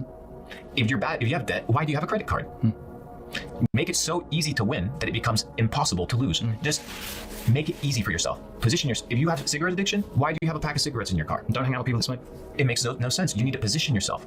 Make it easy. Positioning. Positioning is key. The reason we are where we are today is because we understand how to position ourselves. Everything originates in the mind. You know, the idea is what inspires the opportunity for you to get up and pursue a business. The inspiration that you observe and you think about, you know, when you observe an athlete win, and that inspires you to endeavor and work hard and become an athlete yourself. Everything originates in the mind. That's why the system is after your mind. You know, from the moment you're born, they start indoctrinating you with the school system. They indoctrinate you with, you know, what's important, what's not important. They attribute your self-worth and your value to what you have to give to the system as opposed to who you are as an individual. So when I begin to evaluate kind of the entirety of how society works, most people don't focus on their mindset. Most people are focused on exterior factors. They think that everything that happens to them is by chance. And they don't realize that a lot of the things that happen to them are things that they attract. Because you attract the things that you are, and you are what you do, and you do what you think about. So it's all a cyclical loop. Most people don't understand the power of the mind. That's why they haven't tapped into the power of the mind. And the power of the mind is one very simple thing: the ability to direct your attention towards a specific given objective. And a lot of people, this is the problem with a lot of people, unfortunately, is that a lot of people, yes, they get distracted easily, but also it's just difficult for people to actually listen to the things that's going on in their head. A lot of people don't want to do that. They don't like the voices that they hear in their head. They don't like this negative self-doubt, or the doubting voices that are just lure in people's minds that stop them from being these people who they want to be. You know, it's really quite unfortunate, but it just sucks that people don't have this ability to be alone. A lot of people have this urge where they always constantly have to be with someone. And that isn't always necessarily the case. I don't think that's a good way to be. I think you have to learn how to maneuver the world by yourself and how to tame your own thoughts and get through them. It's important to sit down in a quiet space and just listen to yourself think. It's important to do that, to have these moments of solace where you're able to hear yourself think and you can work through ideas. Because if you ever are overthinking, it's because you're not allowing your body to sit in quiet and work through thoughts. That's usually how that works out. And then to have the willpower to pursue it. Most people, obviously, don't know where they're going because they never have a goal. You need to have a clear goal. If you don't have a goal, you don't know where you're going to go in life. If I ask you today, what's your financial goal for this year, for the next 5 years, for the next 10 years? Would you be able to answer? Would you be able to say, yeah, this is my goal? And I'm not talking about how many millions of dollars you want to have. I'm talking about the positioning. What type of business are you going to have that's going to generate cash flow? What type of investments do you want to have? You need to be able to be very specific about the life that you want, about who you want to become. Mindset, your ability to develop thoughts, is extremely important because your thoughts dictate and create your reality. Thoughts lead to actions, actions lead to behaviors, and behavior leads to lifestyle. And that's the thing is like, if you're not motivated, it's for a few reasons. Either you don't like what you're doing, either you don't understand the mission as to why you're doing something. Dude, if your family's starving, if you have to feed your kids, you'll work hard. Dude, you'll get shit done. Most of you guys are comfortable. Yeah, they don't want it enough. Soft. They don't want it. You don't want it, dude. If you want it, you get up and do it. You do the things that you want to do. You put time into the things that you want to put time into. Get it to my goals. I can't cheat myself, bro. I'm done with the bullshit. I'm done with the self-sabotage. I'm here to win, not win against the world. I'm trying to beat myself. I beat myself every day. Conquer, conquer, conquer. Because if you can conquer yourself, you can conquer anyone. Because you're the most difficult enemy you will ever face. If you can conquer self, dude, you can build a multi-billion empire from the ground up. If you can literally commit to developing yourself full-time, dude, you can build an empire. What is holding you back? Nothing. Yourself, myself. So we gotta commit and stop like all this. What tactics? Commit, dude. Commit. Get it done. Get it done. If I can do the 1,400 texts with tens of millions of dollars in the bank account, what is holding you back, mother? Broke. Like all you have to do is show up and commit, and then you refine the strategy. But don't focus on strategy until you're putting in the hours. You can't cheat it. It's true, you can't. Ladies and gentlemen, you have to show up every day. You have to be consistent. You have to take one step forward. As much as I'm doing all this streaming stuff and all this content and creating it, some days I'm not able to stream as long as other days, but as long as I'm still showing up and at least getting some time in to the process and just taking those little bit of steps towards it, then the only thing that can come out of it is by being better on the other side. And by adjusting everything, these minutia of edits, this is what makes everything top notch and allows you to be a winner at the end of the thing. Do 3 daily things every day that are supposed to get you to your end goal. And the next thing you'll know, one day you'll wake up and you'll be exactly where you need to be. Shout out to Luke Belmar, guys. You guys like that video? Was that a good video? You know what? Sometimes I'm really annoyed by asking you guys if they are good videos or not. You know, I don't like doing that. Luke Belmar. Is this the actual Luke Belmar? I know the actual Luke Belmar. Daily data sets from Luke Belmar. No, it's not the actual Luke Belmar. It's not the actual Luke Belmar. Sorry. It's just a guy, but it's not really Luke. It's just a guy, a different guy. Cool guy, cool guy. It's just a guy, cool guy. We still like him. Still a guy that we like. We don't have any beef against him. Cool guy alert. He's a cool guy. Cool guy, real cool guy. Luke Belmar. What's after Luke Belmar? I think my roommate wants to F. Whoa. So a couple of weeks back. Hold on, guys. I don't know what's going on. I don't know what's happening, but I know it's something to do with the internet. And here we have none other than Vitali getting arrested or pardoned. I guess we don't know the facts, but something tells me Jamari will let us know. Sorry, gotta put this at 1.5 speed. Y'all niggas talk too slow. Let's go. It was announced that Vitali would be freed after he spent 290 days behind bars in the Philippines. Good morning, Vitali. I have a present for you. Enjoy, mate. Every day, same. Look at that. Tuna and rice. And upon getting out, he immediately returned to his trolling ways. Oh, wow. Is that who I think it is? Can you do me a favor?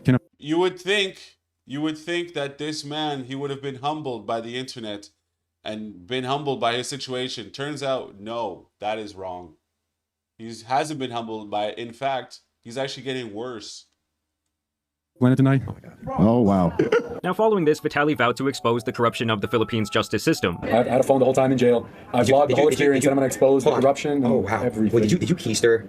Did you keister it? But now, in the months since, it's quite obvious that Vitali has done nothing but go back to his idiotic behavior of the past. The guy had gone from prankster to adult content star to streamer nuisance to now doing these PDF catches for entertainment purposes. I feel like we're overlooking the fact that you literally come, like you said in the car, out of the hole, and you just put 3 people in. It's not Philippines, brother. You got an AC, bro. 100 degrees outside. You're in cage. No ventilation. Rats, cock. Excuse me. Yeah. The man's vitality is always ice cold. Always. It seems no matter what, You can't escape your nature. You can't escape your character. You can't escape who you are. You're not going. It's just not going to happen. Holy cow, ladies and gentlemen.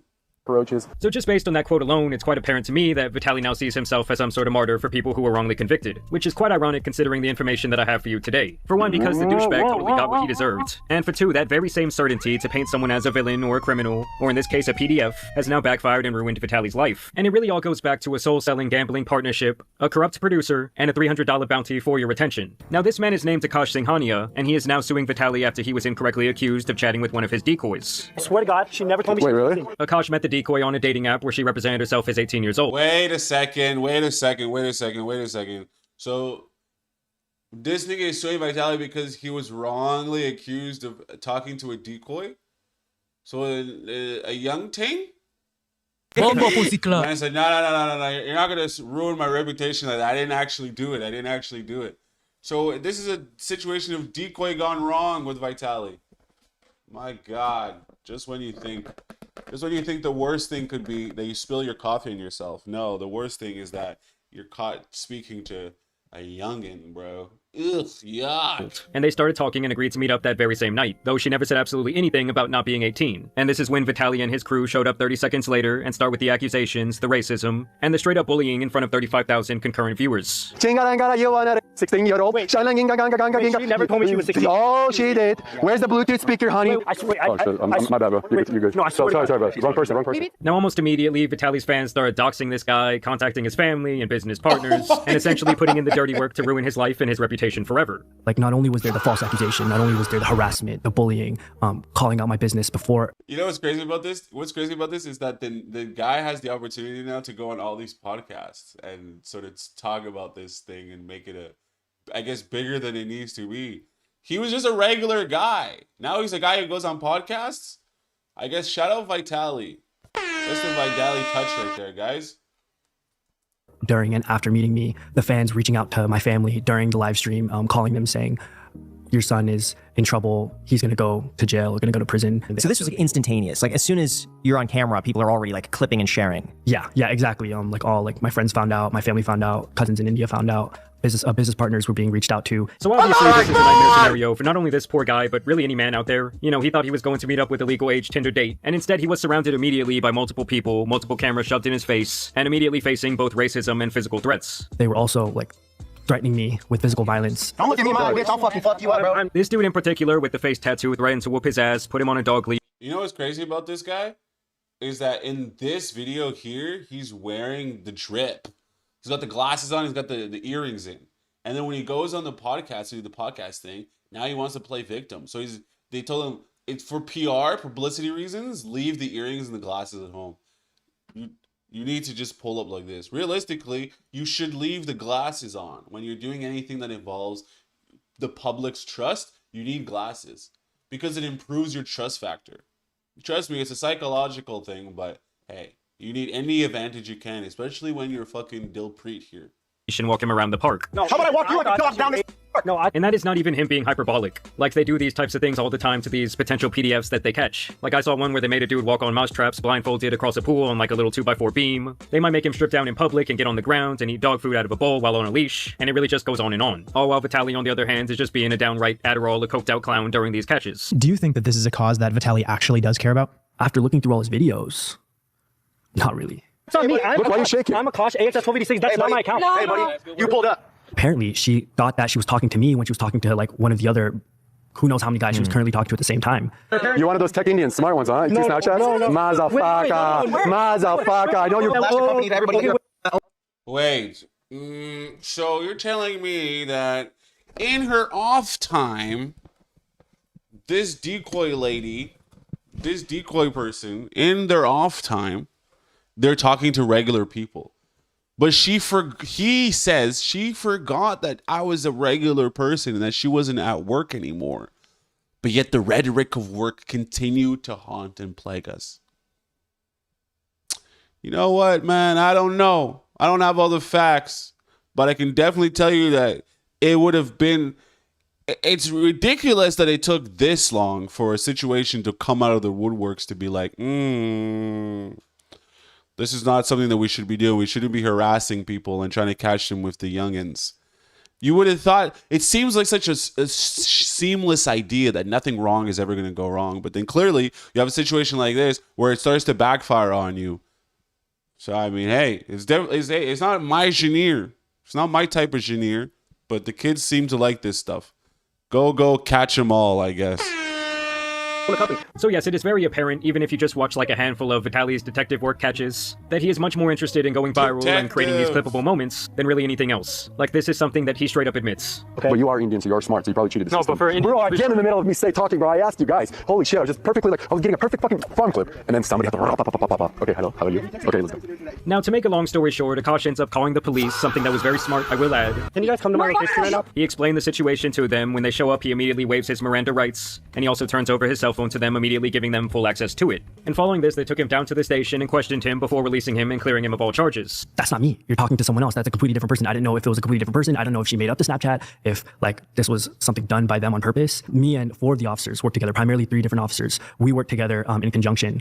They found me fully innocent and completely clear of doing all wrongdoing, to the point where these officers inside the interrogation room were profusely apologizing. And the only reason that the public had to believe Akash about this was the fact that his father... Because this is not a light ting, bro. This is not like a light ting. This is a ting where it's like, once you get this attached to your name, bro, it's over, dog. One Google search and it's a wrap. Was smart enough to record a conversation with a police officer during this entire incident. Long story short, your son was at the wrong place at the wrong time. Mm-hmm. And we didn't know if he was a suspect in a case or not. So we took him to the station to conduct an investigation and interview. Mm-hmm. And we determined that he was not the right suspect we were looking for. And he is not arrested. He's not getting charged with anything or anything like that. Here, the police officer even admits that he himself will take legal action against Vitaly and his team for this false accusation. My god sister is a top lawyer in California. I'm going to take it very serious, and I'm going to take this to all the level up. I'm not going to leave these guys. Yeah. As you should. If I was a father, I would do the same thing. I genuinely feel bad for your son. So yes, it is quite apparent that Vitaly does not care at all about justice. As a matter of fact, the very next day, he would catch someone on live stream who was actually trying to meet up with his decoy, and instead of getting him arrested, he actually took him around for the entertainment of his stream, you know, to catch other PDFs. And in the end, he actually became friends with the sick fuck, allowing him to walk away scot-free. Wait, you're... Oh, God. You're telling me that this guy was also trying to get caught, but this time you say, you know what? We're gonna flip the script this episode. Instead of this guy getting caught, we're gonna take him around with us. Everywhere we're gonna go catch other bad guys, this guy's gonna help us, because who else can catch a bad guy than another bad guy? You know what? You can't argue with the Vitaly logic there, guys. You really can't. Sells itself. After his audience of absolute idiots voted for him not to be convicted. They caught the right guy, and he was telling the world, let's run a poll in the chat. Should we release him or should we turn him into the cops? Yo, guys, I'm live right now. I just got Antonio. He came here, and he's about to redeem himself because we are catching another. Guys, make sure you click the link right here, right? Antonio. The very next day, okay, I'm gonna let him go. We're becoming friends with him. He's a chill guy, whatever. Antonio, you played with fire, bro. I thought we'd build trust. I wouldn't say friendship, but trust between each other, man. You let me down, bro. See, I was too nice to him. I'm never trusting any again. And here's where we get to the whistleblower portion of this video, where Gideon, who infamously operates in this space, much more successfully I will add, talked to this guy Raymond, who used to be a producer of Vitaly's PDF catching live streams a couple of years back. He also still works in catching these creeps, and it is apparent that he was disgusted by the way Vitaly's team chose to operate, noting right off the bat that during his time there, they only got 3 out of 100 people to actually have their charges stick. How many crack catches did you facilitate with Vitaly? Over 100. 100, damn. Yeah, I know. I have it all documented. And how many of those guys do you know of that were actually arrested and convicted? Convicted, I want to say 3. 3, where we flew decoys back out to get those arrests. Out of 100, only 3? And Raymond makes it abundantly clear that Vitaly is really only in this for the money. What a terrible, terrible, terrible, terrible amount. 3 of 100. Out of all the bad guys we were able to catch, only 3 out of 100. I should tell you everything you need to know, that this catcher of bad guys might not be so good. 3%? 3% from the field is bad in any sports that you're playing, let alone catching PDFs. And the virality. When I came on, I saw a lot of things where this was not being done the proper way, or not with any intention of actually getting this anywhere. They just wanted to make streams for their clips. They said we need to stop calling the cops because it's wasting too much stream time and we're not getting enough predators. And then Raymond specifically brings up this guy, Santi, who allegedly does downright illegal things to try and keep this Vitaly production moving. Santi pulls me away from the cameras and he whispers, he's like, okay, so I told this guy that I'm 18, but when he gets here, I'm going to say, hey, do you also want to hook up with my 15-year-old cousin? I'm like, dude, you can't do that. You have no evidence at all. He's like, well, it's too late. He's already on his way. So the guy came to meet an 18-year-old, but whenever he got there, they were just going to throw out the fact of, oh, you want to talk to this 15-year-old. But I mean, whenever anybody sees him on stream, they're going to think he's there for a kid. You see, there is a real trickle-down effect in play here, because Vitaly in reality is not really making money from these productions. If anything, he is operating at a loss. Instead, the actual income he is generating is based on hosting and promoting online casinos. Chat, make sure you also sign up on with my code. Oh shit, we're gonna hit it. 1, 2, 3, we're gonna hit it. Oh, I lost. Oh, he's gonna hit, he's gonna hit, he's gonna hit. Oh, we lost, but we're gonna hit. You know, it's a classic bait and switch. All these people come on to watch the catch. Vitaly gets to feel like he's doing a noble thing. I feel like in a lot of ways it absolves him of any criticism. And then boom, he hits the audience over the head with his gambling partnership. I get 1,000x! 50 fucking I didn't even fucking notice it! But the only problem is the only way to get enough engagement on these streams, you know, to keep that dirty casino money coming in, is obviously to do these catches. Why the gambling thing is like covering half the screen? Because this is his main source of income, right? Like streaming, catching. I mean, even here you see the product placement. This is how he gets his money. I mean, and so he needs these things to work out each stream, or else, you know, he's not getting his paycheck. And of course, the producer Santi wants to keep the show going on so he can get paid. So he allegedly does all this out-of-bounds shit to lure these guys in, like lying about the age, allegedly threatening as a decoy to self-delete if the person did not show up, and even instructing his. Listen, no one is saying that the game that we're playing here of being like content creators, no one is saying that there's not anyone in the game that's not a slime bag. You have to just assume that there's just slime bags lurking around every corner. If it's not Vitaly, if it's not the Tate brothers, if it's not Cavicular, then who? You know? Who else? But we've kind of come to accept these kind of things like the Johnny Somalis of the world, and we just kind of said, you know what, guys? You guys are dirtbags, and that's okay. This is your run of fun. So they sit here and think that like Vitaly was supposed to be some sort of upstanding citizen, holier than holier. I think we might have tricked ourselves. You know? We might have played ourselves realistically in the grand scheme of things. Decoys to send D-pics to people they were trying to catch. Yes, I'm serious. Don't rely on this, but you can send other predators deep. Whoa! Yeah. Yo, you can't do that! They would send D-pics to get the guys to come. Yes. So yes, Vitaly is incentivized by the retention of the catch, which in turn gets him the money to promote the casinos. The producer Santi is incentivized to allegedly do illegal things to keep the entertainment high and to keep his shitty job. And even the decoys are taught and incentivized to catch as many potential guys as possible so that they can collect a $300 fee per arrest. The pressure of every stream they need, you know, they want three. Oh, we're gonna stream every day. Oh, you only get paid by the catch. These catches, as I found out when I took this on myself, it's at least 3 days of work. And now an entire system that in theory is meant to do good has turned into a trickle-down of pure fuckery. A circus for a bunch of basement-dwelling idiots to enjoy through their screens at home. I think there's a constant battle of clip farming, and we gotta do this, that, and the third, and then justice is kind of like secondary. Now, following Akash being cleared by the police of any wrongdoing, Vitaly would try and cover his ass up by releasing a public apology, both in writing and on his livestream. I want to apologize for a mistake we made in one of our last streams. We wrongfully identified and accused Akash Singhania. We were completely wrong, and we made a terrible mistake.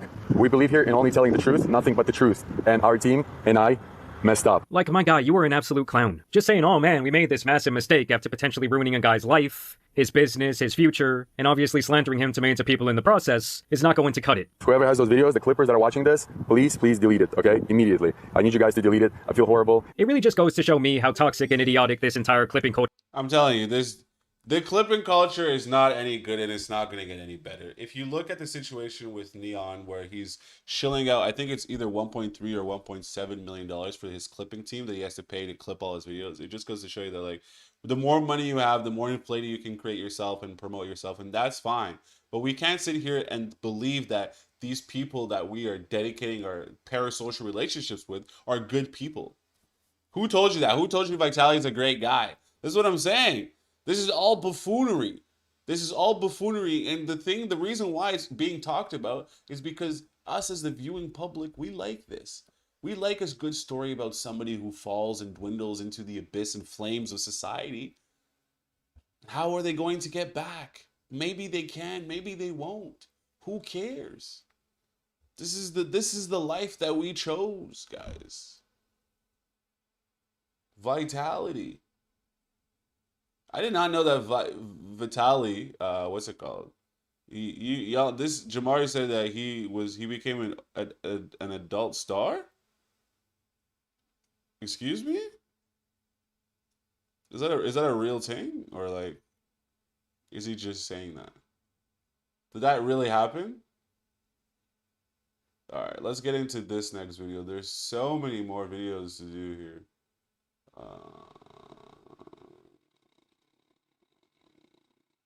Okay, all right, let's get into this one. Sure, why not? Let's get into it.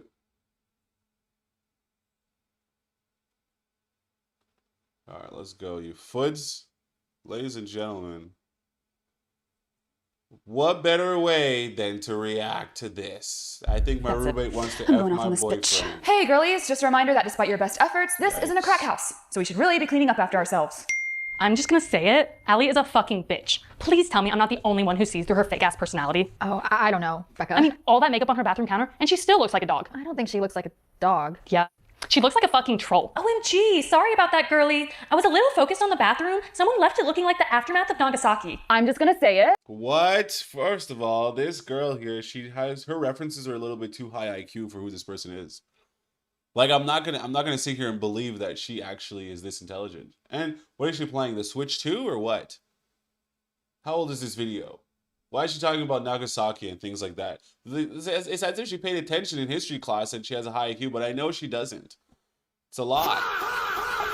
Her making fun of Nagasaki is very problematic. All those people who died in that horrible tragedy, and she just wants to talk about my curling iron on the counter? What a bitch. Yeah, I don't know. And the nerve to call me out when she makes the sink look like the streets of New York on 9/11. I swear, if there are still dishes in that sink tomorrow, I am gonna show everyone that picture of her flashing her tits in the Arby's drive-thru. What the fuck?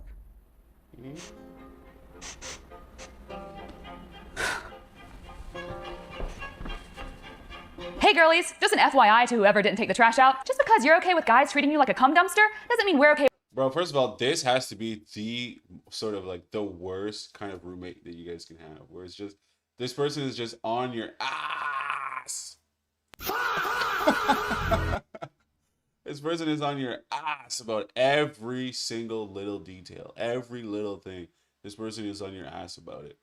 What a fucking foot, bro. Who is this person? Such a dick. With you treating our house like an actual dumpster. You're gonna get on me for not taking the trash out? Well, I know you didn't clean the bathroom up. What the fuck?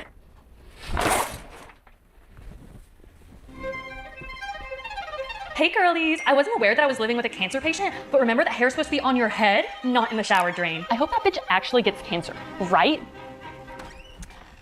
Hey Sophia, can I steal you for a quick chat? Sure. W cancer, I guess. Jeez. She is lucky that her parents are Christian, because I would have aborted that skank.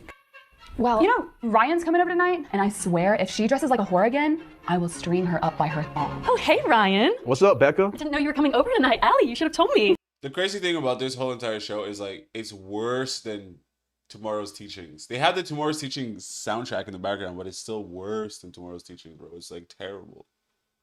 Oh my God, Becca, I love your PJs. Thank you. I'm sure all the guys subscribed to your OF like them too. Thanks. I like yours too, Allie. Not everyone can pull off homeless chic. ladies, y'all are feisty tonight. Y'all fucking with a movie? I love Mean Girls. Yeah, I was just thinking how Becca reminds me of Regina. Why the fuck is he talking like that, bro? Are you fucking with the movie, girl?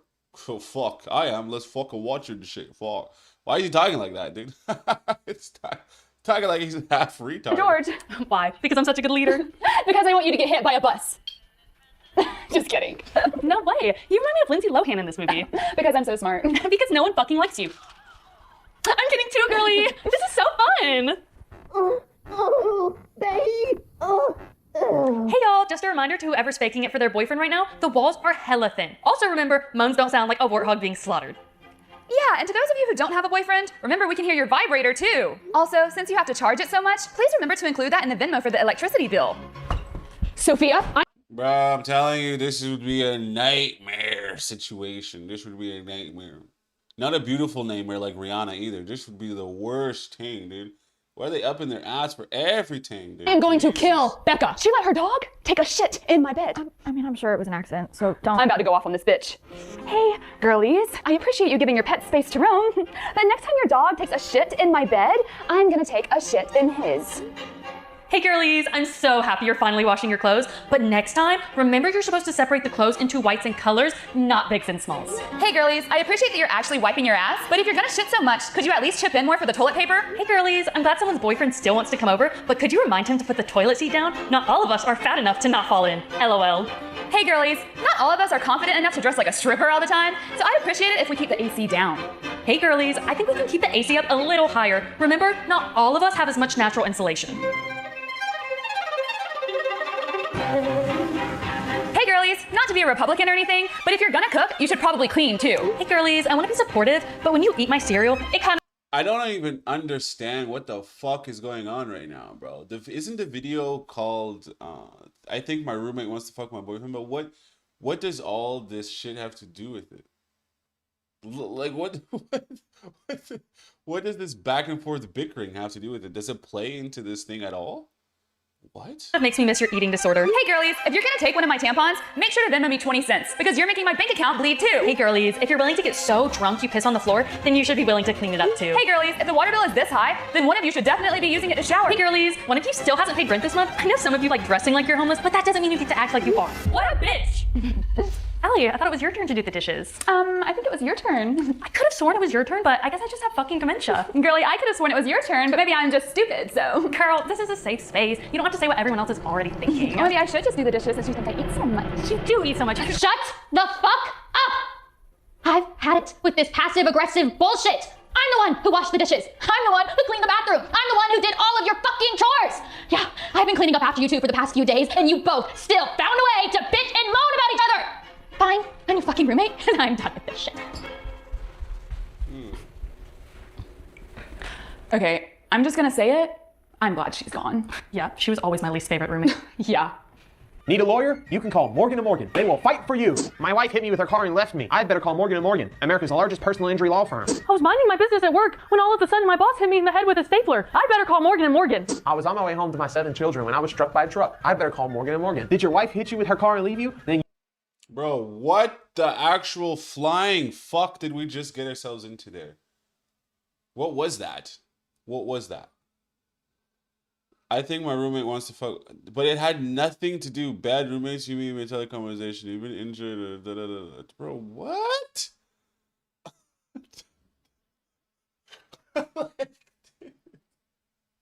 How does that even play? How does that even make any sense? That was terrible. That didn't make any sense whatsoever, bro. Ugh. God, I stranded 100 people in the wilderness for $250,000. Oh, Mr. Beast, man. Fuck! You guys, I'm so disappointed in life. What was that fucking video, dude? This video was complete ass. Complete ass, dude. It didn't even make any sense for anything. You know what? Sometimes I really hate the fact that you guys are always like, oh, no, Seth. You have to react to this fucking video. It's going to change your life. And it's like, no, it won't. The majority of these things that you guys are trying to tell me, they won't change my life at all. In fact, it'll do the opposite. It'll probably make it worse. Raquel, yeah. Okay, sorry, I'm just trying to make sure, like, alright, hold on. The hidden cage, you're already trapped in.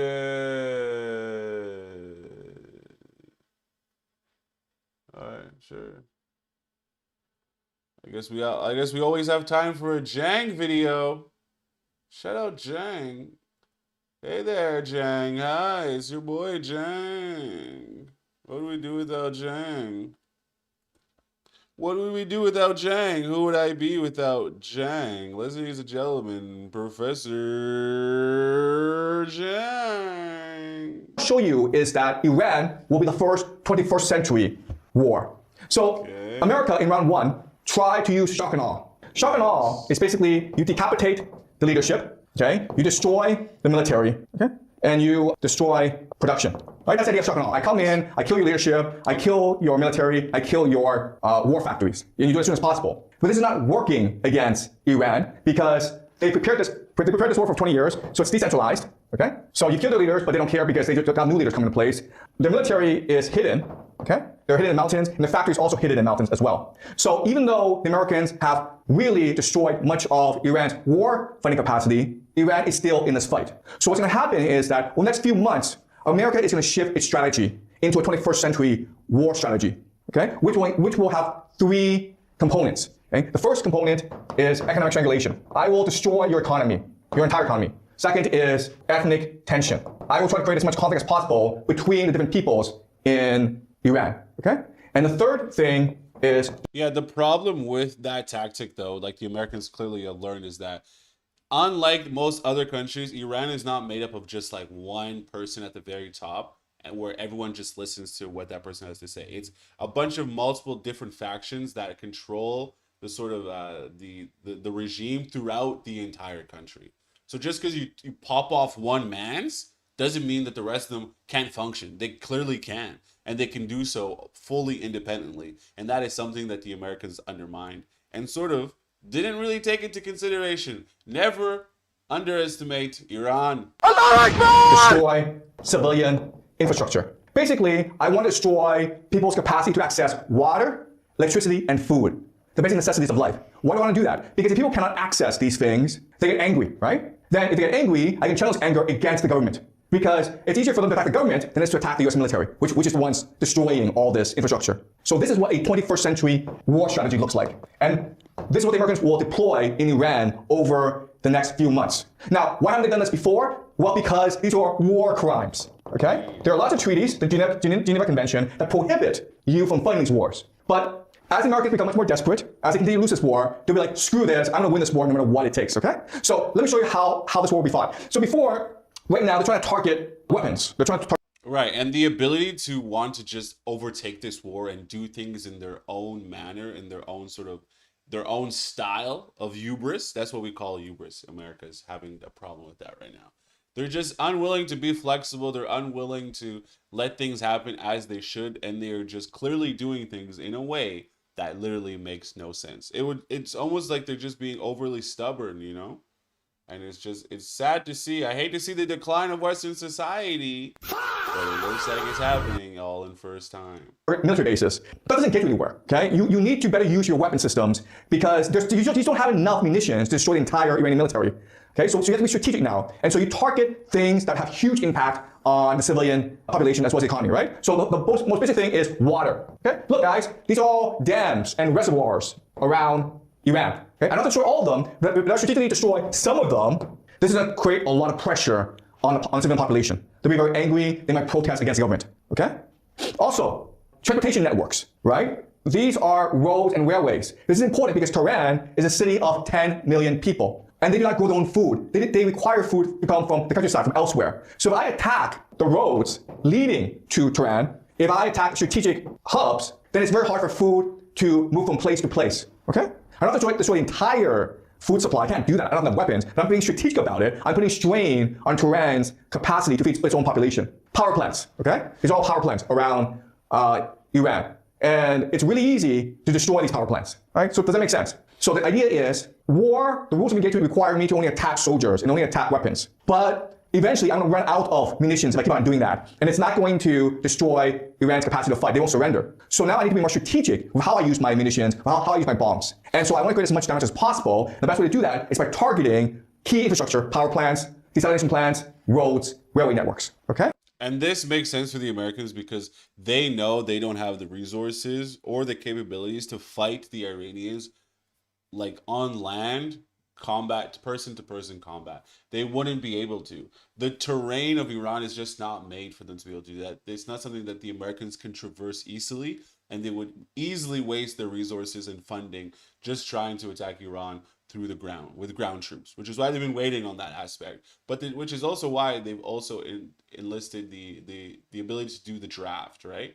The ability to do the draft will allow them to draft up a bunch of resources to get all these young men and women geared up and ready for war, to essentially just go out into the desert to essentially be slaughtered. Because the guerrilla tactic warfare style that the Iranians would implement would be something that the Americans will lose to. And they did also.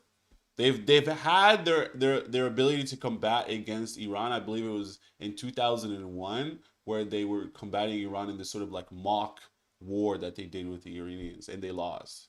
So just a heads up, guys. Y'all are gonna get hurt really fucking bad. I can't destroy all of them, right? I can create as much havoc as possible. Over time, the civilian population gets very angry. So my best weapon in this war are no longer my planes and my aircraft carriers. My best weapon is the Iranian people themselves. And that's what the 21st century war looks like. It's very slow. It's very methodical. It's pretty evil.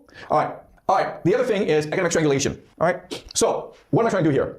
Okay. So Iran, there are two ways for them to generate income to finance this war. The first is to sell oil. Okay. And this is Karg Island, which is their main depot. Okay. Oil depot. And 9% of Iranian oil goes from Karg Island elsewhere. Okay. Primarily to China. 9% of Iran's oil exports goes to China, okay? So what Americans have done is they've imposed a blockade stopping oil exports, okay? That's one way you can stop Iran's economy. The other thing is that right now Iran controls the Strait of Hormuz, and they collect tolls on that, okay? So I basically need to destroy Iran's control over the Strait of Hormuz. And the way I do that is I use ground forces, okay? So what I can do is seize Qasem Island, seize Karg Island, seize the coastline, and force the Iranians to respond to my attacks, all right? I can also position forces here and here. Why? Because these areas, okay, in the northwest of Iran are home to minorities, as well as the southeast. And when I put my soldiers here, this is going to encourage the local population to rise up against the Iranian state. And now what's going to happen is that Iran will now send forces to respond to all these ethnic insurgencies around Iran, okay? So before, Iran could just focus its resources on controlling the Strait of Hormuz. Like, screw that, I'm going to expand the battlefield so that Iran is forced to deal with multiple threats. At the same time, I'm going to collapse their economy. All right? Okay, so this is what the 21st century war looks like. It's slow. You focus on strangulation as opposed to a knockout punch. All right. So one way to understand what's happening is that the Americans have been doing this for a long time, but more subtly. All right. So in 2012, the Iranian president named Ahmadinejad, he accused the Americans of conducting weather warfare against Iran, mainly by creating droughts in Iran. And how do you do that? Well, it's cloud seeding, right? It's cloud seeding. So the idea of cloud seeding is that you shoot up a chemical called silver iodide into clouds, forcing it to rain. Okay? When you do that, well, the clouds dissipate the rain elsewhere, and they don't go to Iran. Okay? So in 2019, there's a real fear that Iran would suffer from long-term drought. And regions like... So the idea of weather control is real. So when they're telling you, oh, what is it, the DARPA weather thing that they have that is able to control the weather and how it rains, everyone will tell you it's a lie. Everyone will tell you it's BS. The chemtrails that flash and spray in the air and you're near your crib, you're saying, oh no, that's not what that is. No, it is. They've been able to control the weather since the early 1920s and 30s, actually. So just more insight in case you're wondering, no, the government is as strong as they would like them to be. No, the government is as strong as they'd like them to be. And stronger yet. Dubai, which the Iranians claim to be the source of this weather warfare, they experience droughts. Floods, okay? All right? So, again, I don't know how science works, and this is all rumors. But it doesn't make sense where the Americans would use weather warfare against Iran, forcing rain to come down in Dubai to deny rain to the Iranians. There's a conspiracy theory that these war governments are conducting weather warfare using something called HAARP, okay? Now, HAARP was originally designed in order to study the ionosphere, but some conspiracy theorists claim that HAARP can be used to create extreme weathers, including hurricanes, Right, so it was HAARP, not DARPA that I said. What the fuck is DARPA, dude? DARPA, Dharma, I don't know, man. These Americans love their three-letter words, man. Clones, flooding, drought, I don't know, okay? I'm just putting this out there. What we do know is that in 1962, Lyndon Johnson, who became president of the United States, he had a very famous quote at a speech. And he basically said, he who controls the weather will control the world, okay? The future of warfare is not about weapons, it's about weather. So it's not about how many weapons you make, it's about how well you can control the weather. Because you think about it, if you can create a drought in a country, that country will be destroyed. And they put a lot of resources into developing weather warfare. And we know that from 1967 to 1972, the Americans created something called Operation Popeye. Okay, so this is during the Vietnam War. And what the Americans did was they see the clouds so that the monsoon season would be a lot longer in Vietnam. Why do that? Because then it's harder for the Vietnamese to resupply themselves. it makes it harder for them to fight because the Vietnamese are living in tunnels, right? Whereas Americans are attacking from the air. All right, so this is pretty well known. Operation Popeye is something that the Americans did do in Vietnam, and they do have weather manipulation technology. The question is, interesting. I had no idea. Well, this is a cool insight to that, because when it came down to this whole war, this whole situation that's going on, the Americans were completely annihilated in Vietnam because of the guerrilla warfare tactics that the Vietnamese put into place once again. So it's interesting that they used the HARPA thing to create these monsoons to try to mitigate what they could really do in terms of resourcing and getting and resupplying themselves.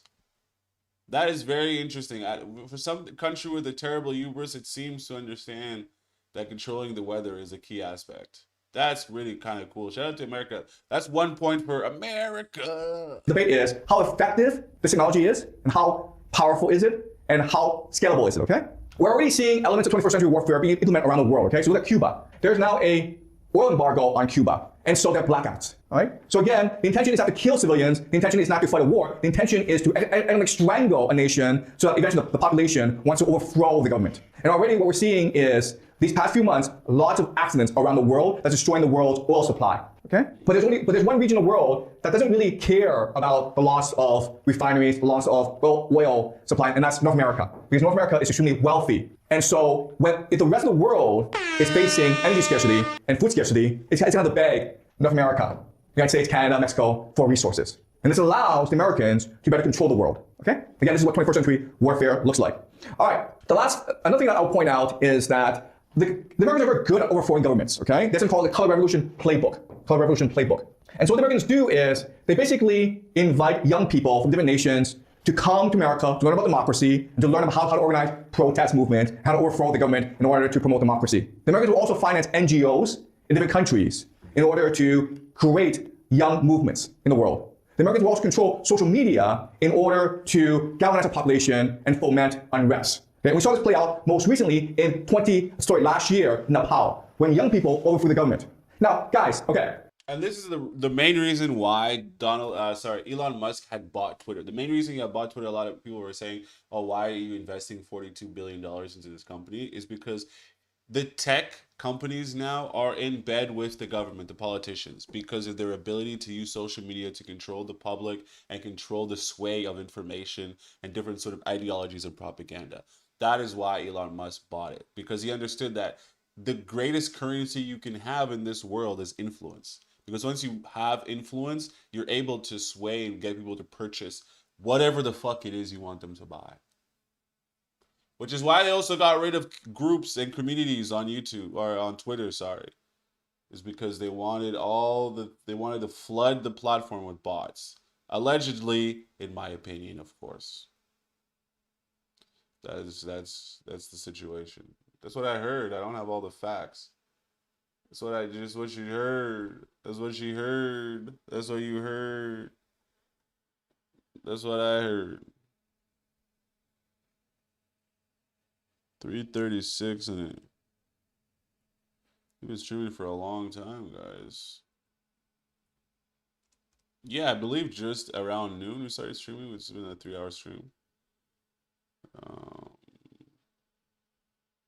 Yeah, I mean, hey. If you love what you do, you'll never work a day in your life. The debate over... the debate over the red and blue buttons on the internet.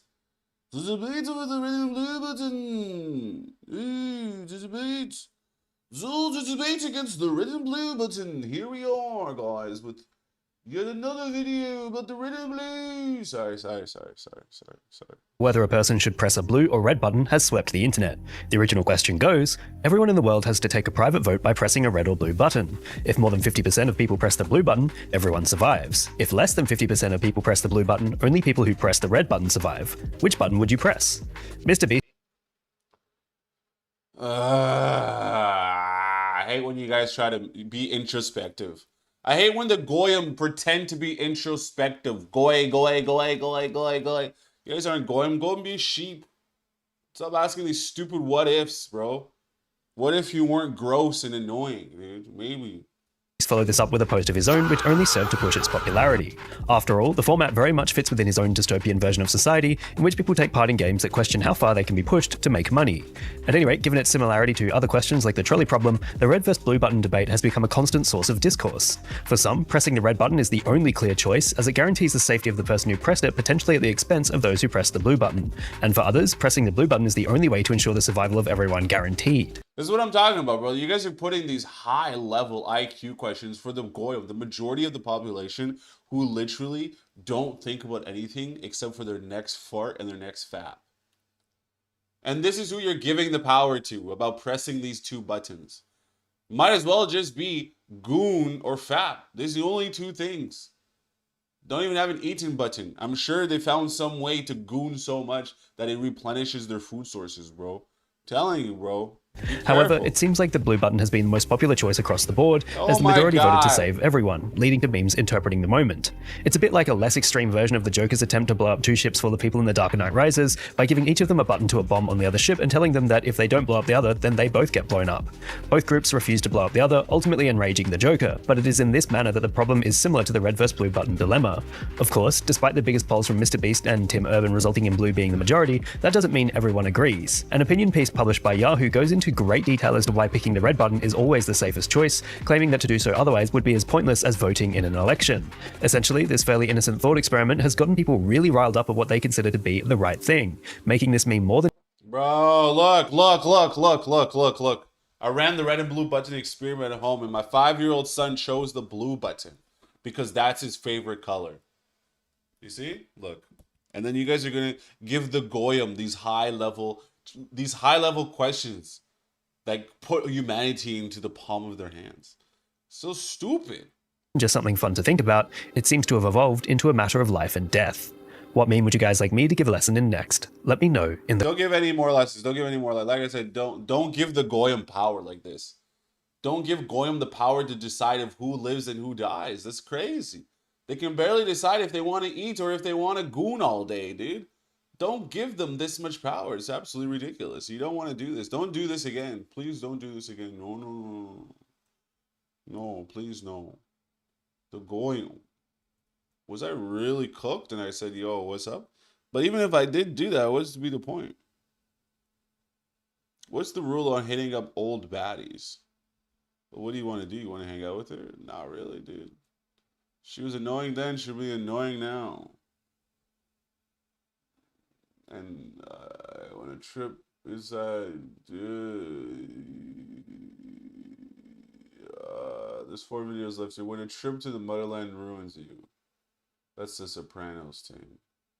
Commendatore. Okay, alright. It's a 9-minute Sopranos video. It's a 9.3 LR. Running up pretty high. Okay, alright. Just when I think to myself, hey, maybe I shouldn't be watching Sopranos, somebody turns around and tells me, maybe you should. Let's get into this, gang. Commendatore. Like a commander. I like that. That's respect. The deepest tragedy of the American mobster is not the looming threat of the FBI. We have search warrants. The danger of rival crews. They're a glorified crew. Or the constant grinding paranoia of ending up in the trunk of a car. You ever feel like nothing good was ever going to happen to you? Yeah, and nothing did. So what? The real tragedy is the invisible, haunting absence of a true identity. These are men without a real country. The Russians? They're not all bad. How about the Cuban Missile Crisis? That was real? I saw that movie. I thought it was bullshit. They anchor their entire existence, their code of honor, and their violent daily lives to the ghost of a motherland they have never actually seen. The fuck we ever get we have to work our balls off for? They defend an Italian heritage that is built entirely on passed down myths, Hollywood movies, and Sunday dinners. Columbus Day is a day of Italian. First of all, the majority of all of these Italians, when they go back to Italy, Italy actually doesn't like them. The Italian American is so vastly different than a regular Italian person. It's like night and day.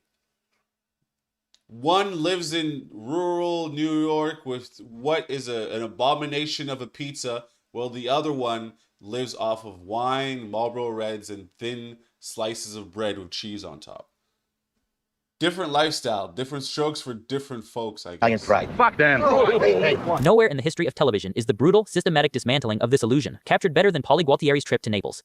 What begins as a highly romanticized, almost sacred pilgrimage to the soil of his ancestors rapidly turns into an agonizing psychological stripping. Piece by piece, the reality of modern Italy tears away Pauly's ego, leaving him completely exposed. To understand how hard Paulie falls, we first have to look at the fantasy he built. The cognitive trap is set before the luggage is even packed, right in the back room of the Bada Bing. The guys are gathered around a television set trying to watch a movie. I can't watch this again. The DVD. This is the advanced bootleg. They are sitting in the dark, bathed in the artificial blue glow of a television screen, watching pirated media. Their connection to anything real is entirely commercialized and secondhand. They are watching an American movie about the mafia, using it as a mirror to understand themselves. Should tell Paramount Pictures to get. And you know what's crazy about this? You know who also falls into this trap? This Goyim trap is also a lot of black people, actually. Same sort of ideology. Is a lot of black people fall into this trap because they don't actually know where they're sourcing their cultures and ideas from. They're basing it off of a bunch of slaves that came before them, sure, but those slaves also came from where? The transatlantic slave trade. The transatlantic slave trade that a lot of people say, oh no, the white man. But you know that the majority of the people being sold in slavery was from where?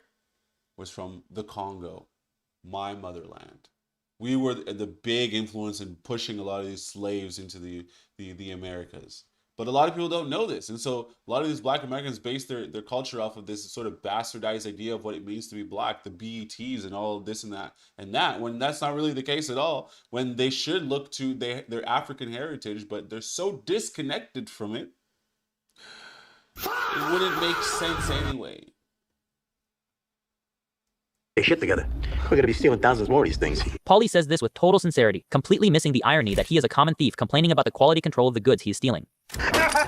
This sets the baseline for Paulie's worldview. He lives in a bubble of entitlement. He believes the world owes him a certain level of quality, respect, and deference simply because of who he is. He's packing his bags for a homecoming parade in Naples, fully expecting the locals to roll out the red carpet for a returning king. He views Italy not as a real place with real people, but as a magical kingdom where he will finally be recognized as royalty. The reality check starts the moment the crew arrives in Naples. As Paulie steps out of the Mercedes, he takes a deep breath, projecting a sepia-toned cinematic fantasy onto a modern, bustling, and slightly dirty European city. Notice the immediate visual contrast established by the camera. Paulie is dressed in a loud, high-contrast black and white patterned shirt with stark white pants. It is a caricature of resort wear. He stands out drastically against the muted, practical, everyday clothes of the native Italians walking past him. He believes there is a secret verbal handshake that will guarantee his entry into this elite club. Inside the incredibly ornate, historic hotel lobby, the crew is welcomed by the local staff with a deferential nod. Commendator, you are already checked in. Paulie's ears immediately perk up. He turns to the guy. The crazy thing about cinema that a lot of people don't tell you unless you're studying cinema, bro, is like, right, Paulie's wardrobe choice also is playing playing a big factor into the whole entire scene itself, because when you're dealing with a cinema camera, the camera is telling you multiple things at once. Not only are you allowing you to gauge the characters, but it also allows you to sort of gauge the undertone, subverted language that exists as well in the camera. So yes, the citizens of Italy are more dressed in a more muted tone, whereas he, still in the high contrast black and white, he does look like a resort character. A darker resort character because the colors aren't sort of flowery and bright, but the contrast in them just being monochrome. So shout out to Paulie for not understanding what it means to blend in. And adopts the greeting as his personal mantra. Commendatore. Like a commandant. I like that. That's respect. This single line unlocks Paulie's psychological motivation for the entire trip.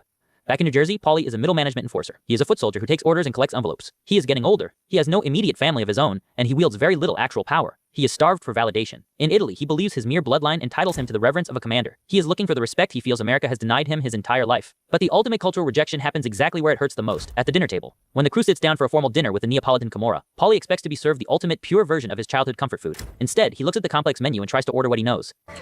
Yes, signor. Can I just get some macaroni and gravy? The native Neapolitan waiter looks completely baffled. But this is what I was telling you guys about the ideas of the Italian American versus the actual American. It's two different dichotomies. They live in two different worlds. Macaroni and gravy, nigga, what? Mr. Gravy. You mean the gravies? Uva. Gravy, tomato sauce. Paulie is oblivious to the fact that his terminology is a localized, New Jersey bastardization. The tradition of calling red sauce gravy stems from early immigrants who, finally able to afford cheap meat in America, cooked it in their sauce all day. Paulie doesn't know the history. He just thinks the real Italians are getting their own food wrong. When he is finally served an authentic local delicacy, a dark, briny squid ink pasta, his body betrays his words. He looks at the dish, pokes at it with his fork, and his face twists in disgust. He does not actually understand Italian culture or appreciate its authentic flavors. He only likes the heavily processed, Americanized simulacrum of it that he grew up with. Across the table, the native Neapolitans watch this display with icy distance, dressed in sharp, understated suits. These wealthy, sophisticated European criminals look at Paulie poking at his food like a toddler. One of the Italians leans over and drops the thematic hammer in their own tongue. And you thought the Germans were classless pieces of shit. They do not view Paulie as a brother. They view him as an uneducated, uncultured brute. Paulie is a child sitting at the adult's table, locked out of the culture he claims as his own. This quiet alienation turns into glaring irrelevance out on the street. In the Neapolitan night, a chaotic scene erupts when a local kid tries to steal from a parked car. But this is why it's important. It's important to go back to the motherland, because not only are you going to now be able to fully understand this sort of cultural shift and cultural sort of dichotomy or apartheid that exists between you and your actual motherland. As growing up, someone who grew up in Canada, when I went back to being in the Congo, it's kind of like, it's like two sides of it. It's like, I'm like, bro, these are my people and this is my motherland, but everything that they know, I'm not endorsing the majority of the things here. The majority of things don't make sense to me. It's a culture shock. It's like black and white. It doesn't make sense. So for him to go back to his home country and feel as though they owe him something is kind of crazy. Why do they owe him anything? Like, you're not returning as some sort of god level like creature amongst the peasants, right? So I think this is an idea that Western society has, especially when they go back to a place that has a little less GDP, if I must say so myself. In New Jersey, Paulie is an apex predator. If someone disrespects him or tries to steal from him, he knows exactly the script to follow to assert dominance. And about shit between you and me, we'll have a problem, my friend. But here, the violence is distinctly foreign. The local Neapolitan mobsters handle the situation with raw, chaotic efficiency, swarming the kid, kicking and beating him while yelling in rapid-fire Italian. Look at Paulie in this moment. He tries to step in, pointing and yelling in the background, trying to play his usual tough guy role. But he is entirely ignored, pushed to the periphery by the sheer momentum of the locals. His behavioral scripts for dominance are useless in this ecosystem. The rules of the street are different, and nobody cares how tough he is in Newark. The realization that he is not the apex predator in the motherland deeply shakes his confidence. Stripped of his tough guy status and mocked at the dinner table, his ego begins to fracture entirely. The breaking point arrives the next morning. Paulie is sitting alone at an outdoor cafe, trying to force the vacation to feel like the fantasy he imagined. Suddenly, a local man walks past carrying a massive, raw, slaughtered pig draped over his shoulders. This is a visceral, bloody image that completely shatters Paulie's postcard fantasy. In America, meat is sanitized, packaged in plastic, and hidden behind supermarket glass. Here, death and raw reality are carried right through the streets. It is too real, too unpolished, and too foreign for him. This is true. This is what happens to the Congo, bro. The goats are running around just living their lives. And the next thing you know, schlah, its head gets slopped off right in front of you. And that's the same goat that you're just about to eat, that you're waiting at this dinner table for an hour plus. And that's the thing that I don't necessarily like about these places that are overseas. They take too long. You know what I mean? Being as an American, we have this sort of this love for things being ready in 5 minutes. Whereas over there, it's like things have to cook and cook over, and you're realizing like, man, we've been sitting here in the hot fucking sun for 2 hours. Yeah, it is what it is. But yeah, I guess in a way, I also kind of felt that sort of sense of superiority. Well, in the sense of superiority, in the sense of like my dollar can go a lot further here. But I guess just like him, just like Paulie, I was looking for certain semblances of back home that would play in the motherland. And they just didn't. You know, they just did not. And it's one of those things where it's like either you have to play in the world that you're in, or yeah, I think it's balancing that line, right? Play in the world that you're in, and then when you need to, impose your own rules in your current situation. Because if you don't impose your own rule set sometimes, you will just be bodied by the environment, and the environment will control you. But to maintain a sense of self-control and self-esteem, sometimes you have to impose your own ideologies wherever you're going. And sometimes it's going to work, and sometimes it's going to completely fail right in front of your face. Desperate for any scrap of validation to repair his wounded ego, Paulie spots a table of older Italian men sitting nearby. Wearing sharp suits and reading the morning paper, they look exactly like the romanticized elders Paulie wants to be accepted by. He decides to try the skeleton key one last time. Commendatore. Buongiorno. The old men stop talking. They look over at Paulie with utter, undisguised disdain. Then, they simply turn their heads away and continue their conversation, pretending he does not exist. It is a total, undeniable dismissal. There is no language barrier here to blame. It is pure social rejection. The friendly smile instantly drops. His eyes go cold. He cannot process the immense grief and loneliness of this cultural isolation, so a basic defense mechanism kicks in. To protect his fragile ego from shattering completely, his face hardens, and he vilifies the exact people he crossed the Atlantic to worship. Cocksuckers. If they reject him, he has to reject them back. This downward spiral leads to Paulie's most poignant and pathetic attempt at connection. Bereft of organic kinship, rejected by the men, and alienated by the food, Paulie is reduced to buying intimacy. The scene cuts to Paulie lying in a luxurious hotel bed next to a local Neapolitan sex worker. He is eating fruit from a silver tray, trying to play the part of a relaxed Roman emperor. Desperate to establish a human connection that goes beyond the financial transaction, he turns to her. What part of Naples you from? Ariano Irpino. Paulie's eyes light up with genuine excitement. This is the moment he has been waiting for. You're shitting me. That's where my grandfather's from. Me, no. Our families probably know each other. He is practically begging her to acknowledge him as a brother. But watch her body language. It is devastating. She is scratching her foot. She is dragging on a cigarette. She does not even look at him. She is entirely disengaged, simply waiting for the clock to run out so she can take his money. Paulie is trying to bridge a century of geographic separation and generational trauma through a paid encounter. It is the ultimate proof of his absolute isolation. To Italy, Paulie is not a returning son, he is just a foreign wallet. The journey ends right back where the delusion started. The crew is riding in a limousine. But instead of the historic architecture of the Amalfi Coast, the car windows frame the grim, gray, rust-belt smokestacks and concrete overpasses of the New Jersey Turnpike. I felt right at home. It is a massive structural lie. Paulie hated every single second of Italy. It made him feel alienated, uncultured, small, and painfully American. The motherland rejected him at every possible turn. But to admit that out loud would destroy the foundational myth of his entire existence. As he looks out the window at the industrial wasteland rolling by, his eyes are completely dead. This polluted industrial highway is his actual motherland. He is a creature of the asphalt, a product of American consumerism and New Jersey concrete. He is and he will forever maintain and live in that world. Because that's what he knows, that's where he comes from. It's just like me being in the Congo. It's like no amount of history or knowledge or sand that I take to make myself dirty will allow me to fully be accepted by these people, because I'm not one of them. I'm an outsider. And so they can only treat me like an outsider because that is the frequency that I put off. Ladies and gentlemen, The Sopranos. Shout out to the Sopranos, Saprans, the Sapraners. Let's see here. Okay, let's grab that. Let's go over here. Okay, let's have that. I don't know how I'm supposed to fucking edit all these videos, but we'll figure it out. We'll figure it out. We'll figure it out. Inside South Florida's YouTube Wildest Hoods. Goofiest religion on earth speedrun. Hold on, let's see what we got here. What do we got? Okay, sure. Let's make it happen, baby. About the crash out era. It feels like we're in that right now. Oh no, we definitely, you better know who you Ain't nothing. How sketchy is this area? Sketchy, like, you gotta just be on point and shit like that for everything, Tell me about the bandana you got going on. Asian flag. We're with the Food Network, brother. First of all, what in the world is this young man saying, bro? What is he saying right now? Hop double hello, my flying with the buddy. Come on. Just because you're African American doesn't mean you're not a talk, bro. We heard this at the spot to come. Wild.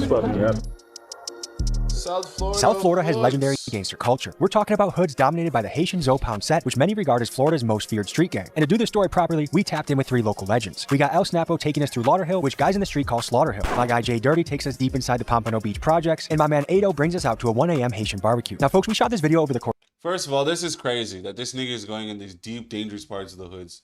Hoods created by white people to keep Negroids away in their own little sector, bro. Absolutely just, America's fucked, man. Course of 2 trips across 2 years with 2 different facial hairstyles. Why? Because good stories take time to tell. So folks, let's get to this Florida adventure, but first a quick word from the sponsor of today's episode. The majority of you watching this video are tongue out. Alright. Boost you, just take you to the next. Alright, chill out. We have explored some wild hoods since we've been here. Haitian hoods to be particular. Unique melting pot of something that I haven't found anywhere else in the country. And right now, we're on our way to meet El Snapo. So we'll see you there. All right, guys, we're rolling on rapper time again. I flew all the way from Milwaukee, got a connecting flight, landed in Fort Lauderdale. Still, somehow, it's a miracle we beat these guys to their own hood. Stay glued to the edge of your seat. When this guy shows up, it's going to be good, but we'll... Bro, how does bro? You see what I'm talking about? Sometimes niggas don't have any respect for anything, dude. Maybe 10 minutes from now or 4 hours from now, nobody knows. Probably not even him.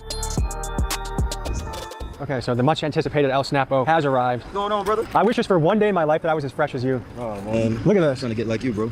Look at this. 1971, hard top. Tell me about it. That's what we call the Bentley Rolls Royce down here. Yeah, you know what I mean? What's up, brother? Good to meet you. How are you? You're looking fresh too. Yeah, gotta get Toothbrush. fresh, yeah. To get the grills all crispy. Right. Yeah. What is going on over here, dude? Some extra shit. Could you kick someone and kind of gut them with that if you wanted to? I don't think so. Probably. If someone tries to get us. Uh-oh. Code Red. It's Earth Day today. The corporations are polluting our planet. Bro, what is happening right now? Can somebody explain what's going on? I feel like I'm so lost. We can't also do. We gotta, you know what I mean? Yeah. I can put it in my pocket though. That helps. Oh, you want to be a good Samaritan, huh? Yes. Now look at these gold rims, dude. Hold on, let me just. If I was single, this would be my Tinder picture. Bro. We get it. Like this nigga hangs around a lot of niggas. Why is he behaving in this manner, bro? He's glazing hard. It's wild. right here. As you guys can tell, the hood is assembling. We're about to get going. Yeah, explain to me what's going on over there. He's brushing his teeth. You know, you got to take care of himself. You want them to shine. You don't want no dental hygiene habits. Because some of these kids now, you know what I'm saying? You might have those in your mouth, but then your breath stinks. Yeah, or you take them out and your teeth are, yeah, real fucked up. Are those girls that can come on or off, you know? Or are those full time? Damn. That's a commitment. How'd you get the name Al Snappo? I was in my juvenile program. There's a lot of people that have the perms. This is the problem with the perms, bro. A lot of young niggas, when they put the perms in, they take their perms out, their teeth are dust underneath. So, yes, I understand that he has those grills. And yes, it's important to brush your teeth. So, you know, shout out to this young man for dental hygiene, you know.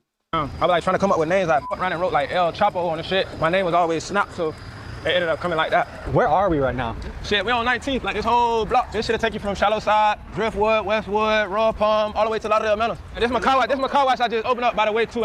Yo, the crazy thing about a lot of these niggas is like they never leave the hood, bro. They never leave the hood. A lot of niggas will never leave the hood. It's like, how you gonna spend your whole life in just this, essentially this project block?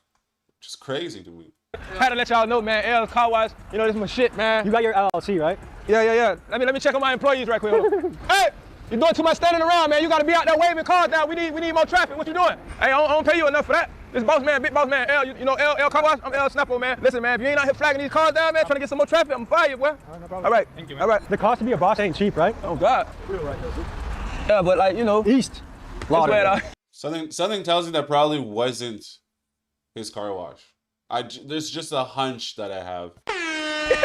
This is where we at, man. 1900, man. This what's going on, man. You see this sign right here, man? This shit we ain't doing, man. Were you a wild guy as a young person? Yeah. I was buck wild. I ain't gonna lie. I was way more wild than I am now. I done kind of like calmed down, but I was real wild back then. Oh, look, your fish restaurant is right there. Oh, Snappers. Yeah. You have another? You didn't tell me you had another business. Nah, I ain't finished giving you a tour yet. So you used to be able to buy this kind of stuff with food stamps? Said, yeah, you're able to buy this stuff on food stamps, but now I guess with the laws being changed in Florida or whatever, you can't purchase any fattening items, no juice, sodas. So to try and make it healthier? Yes, sir, because they say America is the most fattest country. It's kind of embarrassing, isn't it? Yes, it is. Okay, this is something that's really important. The average American weighs over 186 pounds, bro. Women included. That's absolutely disgusting. They should tell you everything you need to know. Important to me is when you look around at gas stations like this, most of it is fucking poison. Like, this is all poison. So many ingredients, it doesn't even fit on one side. Poison. And one of these, 230 calories, 55 grams of sugar. That is slow motion suicide by food right there. I noticed GPE. Let me try and guess what GPE stands for. Get people educated. You're good with slogans. Keep it going. Global Profit Entertainment. Ding, ding, ding, ding, ding, ding, ding, ding. Gushy, pushy entertainment. Right. You ever felt one of those? Excuse me? Before? I'm a virgin. Oh, good for you, dude. That takes a stand. That shows moral courage, dude. When do you plan on losing your virginity, do you think? Never. Okay. You feel like the youth are moving in a positive direction? I mean, the youth just gotta have more positive shit to gravitate to. They don't really got nothing to hold on to, especially the youth that come up in an environment like this. What they gonna hold on to? They ain't got nothing but negative to grab onto. It's the quickest shit. You know what I'm saying? Can you tell me what you gotta do on a daily basis? 'Cause look, this is what I'm working with here. This is all God gave me, which isn't that much. How did you even accumulate that? I mean, you just gotta leave it alone. Hey. So shit, know her shit. You know how I go, bitch. Zotally certified right here. Yep. He's on a Zooter right now. Zooter world! Yes, sir. You may be hearing me say things with He on a Zooter right now. What does that even mean, dude? Z like Zotally certified. Folks, just as the Bloods use B for things like Balklet Pit Bookies, the Zopound guys use the Z to lead their lingo. Let's go to Snappers though.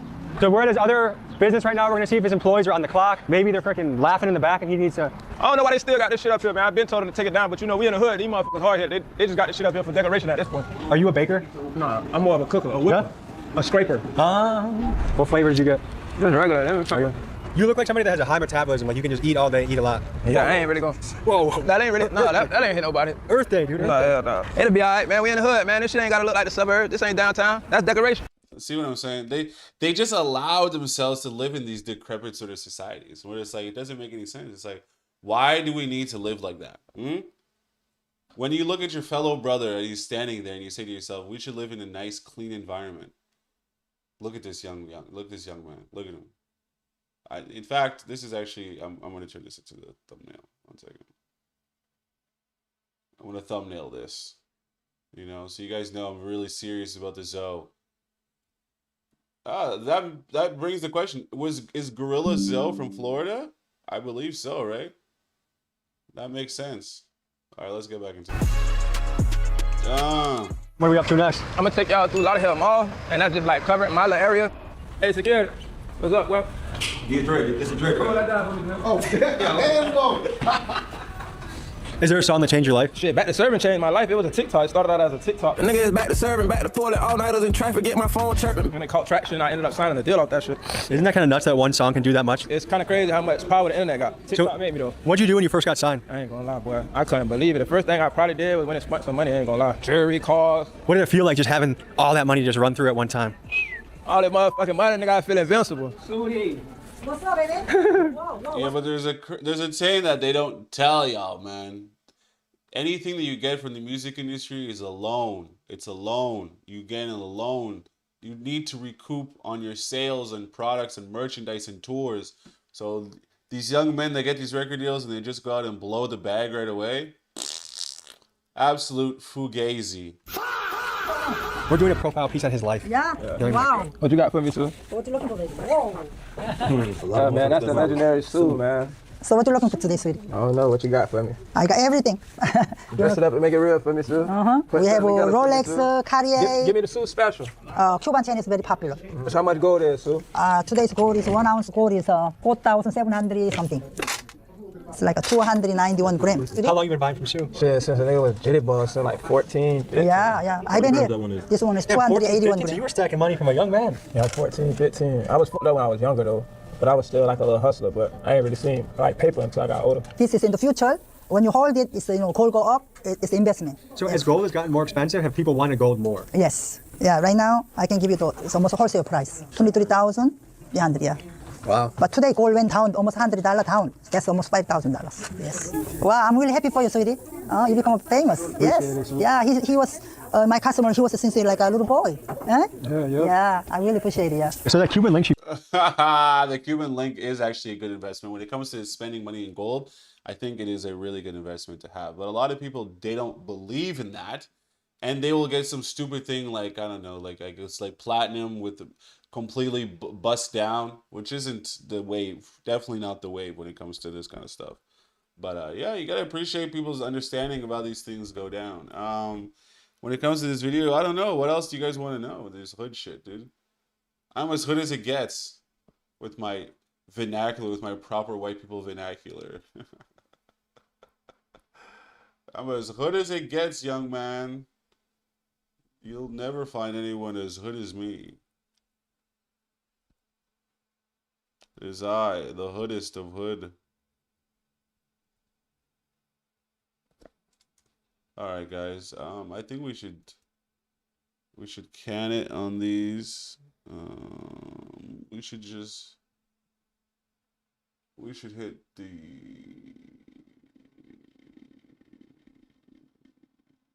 sorry.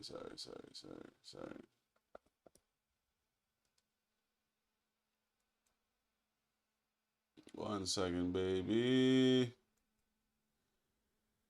1 second, baby.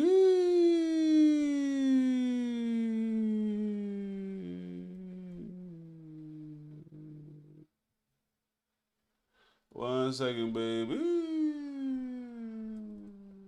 All right.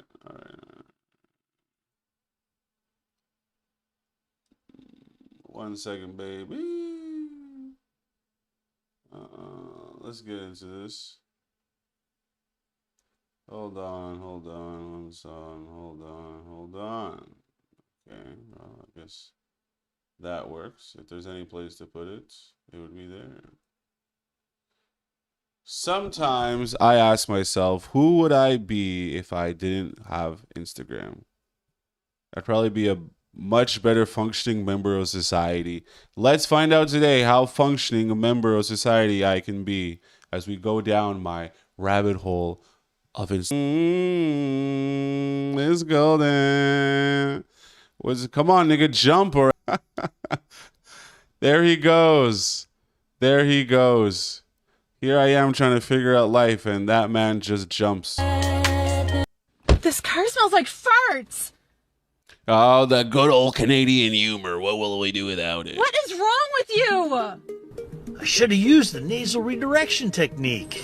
Dating expert Pops Leonard here. Did you know that Pops your lungs Leonard, are boys. capable of inhaling over 2 liters of air in a single breath? We can use that to redirect the smell of our farts away from our dates, ensuring that we get laid at the end of the night. Developed by the CIA What? in the 60s, this technique was taught to special operatives in the Vietnam War, allowing our boys to successfully hide from the Vietnamese without them smelling our farts. No, I call bullshit on that. I call it complete other BS on that one. By taking 5 deep breaths through the nose while blowing air out in a safe direction, we can direct the smell of our fart away from our date. These are the smell of nasty, nasty farts then that are just getting shoved right into your nostrils, fam. Wow, smells great in here. So I just uncork it, roll over, and I Yeah? can piss right into the tank that's hidden underneath. Ew. That's right, Scott. Just like any other piss mattress system. But what sets the piss mattress Pro apart is its You know the crazy thing about y'all niggas, y'all white niggas, bro? Y'all just have the weirdest shit ideas that come to your head, bro, and you think they good. That's the crazy thing. It's like a lot of white niggas think the ideas is fire, and it's not. proprietary 30-gallon piss tank. That's more than double the volume of any of our competition. Tired of constantly emptying your piss mattress? What? Upgrade to the Piss Mattress Pro. With a 30-gallon tank, you can let it sit for months. Order today and receive a free year of our odor protection plan, which delivers... Bro, stop it. Sometimes เป็นกางเกงที่เซ็กซี่แต่ว่าไม่โป๊นะคะสำหรับตัวงานกางเกงนะคะขายาวนะคะที่รุ่นนี้เนี่ยออกแบบมาแบบเฟียสแบบเลิศนะคะรุ่นนี้นะคะแม่จ๋าพิมพ์ลายมาด้านหน้าด้านหลังแบบนี้เลยนะคะแล้วก็รวมไปถึงนะคะรุ่นนี้เนี่ยนะคะแม่ Yo, you know what's crazy about this is like he wouldn't be making an advert for this if this shit wasn't busting where he's from, bro. Wherever the uck-luck or the nick-luck-luck is talking in this video is nice, but bro, wherever he's from, this shit busting. This shit busting for real.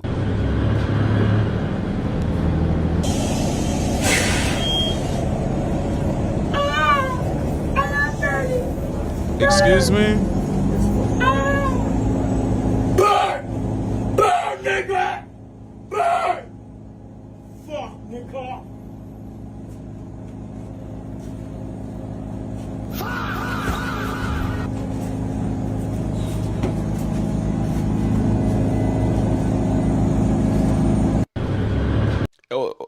What? Why would he be doing that? What kind of young man walks around burning his own shirt, the shirt that he's wearing? This really takes the expression of take the shirt off my back to a whole new other meaning now. I'm lost. Oh, hell no. No, over there. You touched the wrong spot. Watch, touch this coil right here. What? Touch that coil. Fuck no. It's barely nothing, bro. What are you talking about? It's all cooled down. No, it's not. Yeah, you're good. Yeah, it's all about not being above the... You're kind of chilling. Well, I mean, I'm not chilling. Someone get him a beer and a cigarette. How's your breath work? Who's got a cigarette? I thought I was getting a cigarette. Dude, this nigga's health is in danger. Holy cow. Taking 200 milligrams of gummies and then sitting by the lake.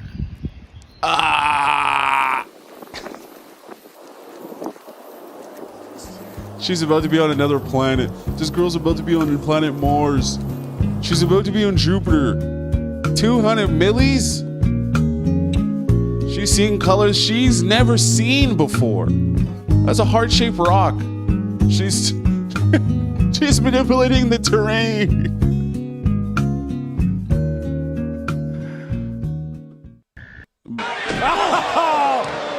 And Dom taking advantage of the distraction. What is going on right SmackDown now, Women's dude? Champion now. Look at this shit. Oh, damn. You gotta let a nigga go, shawty. I told you to have your camera ready. You gotta let a nigga go. No. This is not gonna end well for anybody. No. They stopped blowing the casket. Yuck. Yuck. You gotta get up. You gotta get the fuck out of there, bitch. Oh, God.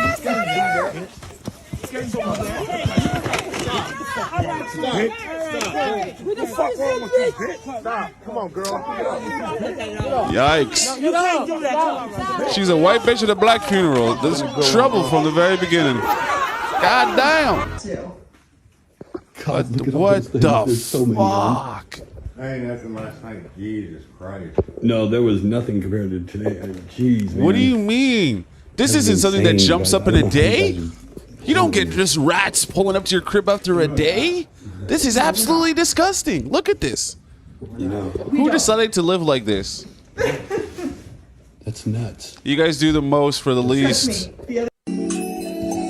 I'm gonna do it for my city, Mike. Apparently this guy, his lyrics are gibberish, but we love it though. Yo, I can't be carried the show. Nick me home, I can take a hank of fang with the toe. I never poop a hit the pop in the bowl. Half the coaches hit stalking at the top in the show. Yeah, coming in now, fan. Coming to child, fan. Coming in my home, the community, trying to come in the pound, fan. Coming to child, fan. Look at the child, fan. Look at the pepper, the cover, the top of the pound, fan. Sometimes I have to ask myself, what's really... disrespect me on a date? Yeah? I tell her like this. All right, let him know. I just look at her, I let her rant. Let her say what she should say, and then I come at her like this. Got it. You gotta write this down, champ. Write this down. Okay. Succotash. Oh, okay. You got me all twisted, man. As a matter of fact, hold up the tab. I got those 2 drinks, man. What? I got that. You good getting home? Was that a power Because move? regardless of the fact, you gotta make sure the young lady gets home. But you ain't gonna be on your phone. You know what I mean? Texting the next dude or doing some Instagram shit. It's a power move. Following up It's a power with move. a guy that you like while I'm paying for your dinner. Got it. You got me all succotash, man.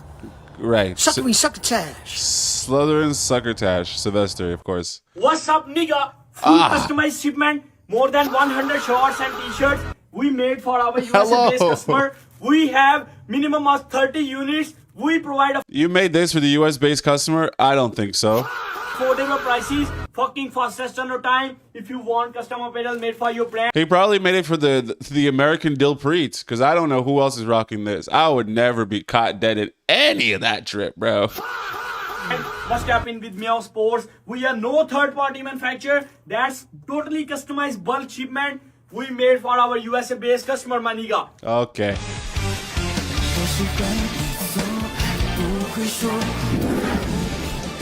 What is going on here, dude? You're not gonna catch this, shorty, bro. No, you're not. Oh my God. Auntie's living her best life, bro. Jesus. Auntie's living her best life. I don't even know what to... Oh my God. Okay. Yeah, exactly. Be careful. You're doing all this crazy shit. It's like, bitch, you can fall. You're not immune to falling.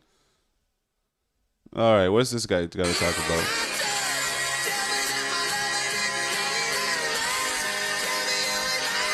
You know what's crazy? I think white people are coming back 2026, 2027. I think it's like the year of the... I think it's year of the whites. I like y'all are really putting up some numbers these last few years.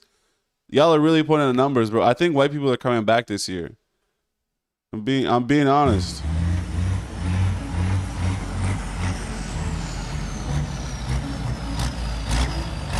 What is this? This thing looks like it was made out of, like, straight from Bane. Straight from Bane.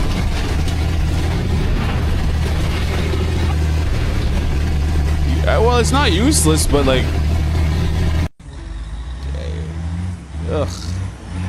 Yikes. Oh shit. Oh shit. What the... Oh my God.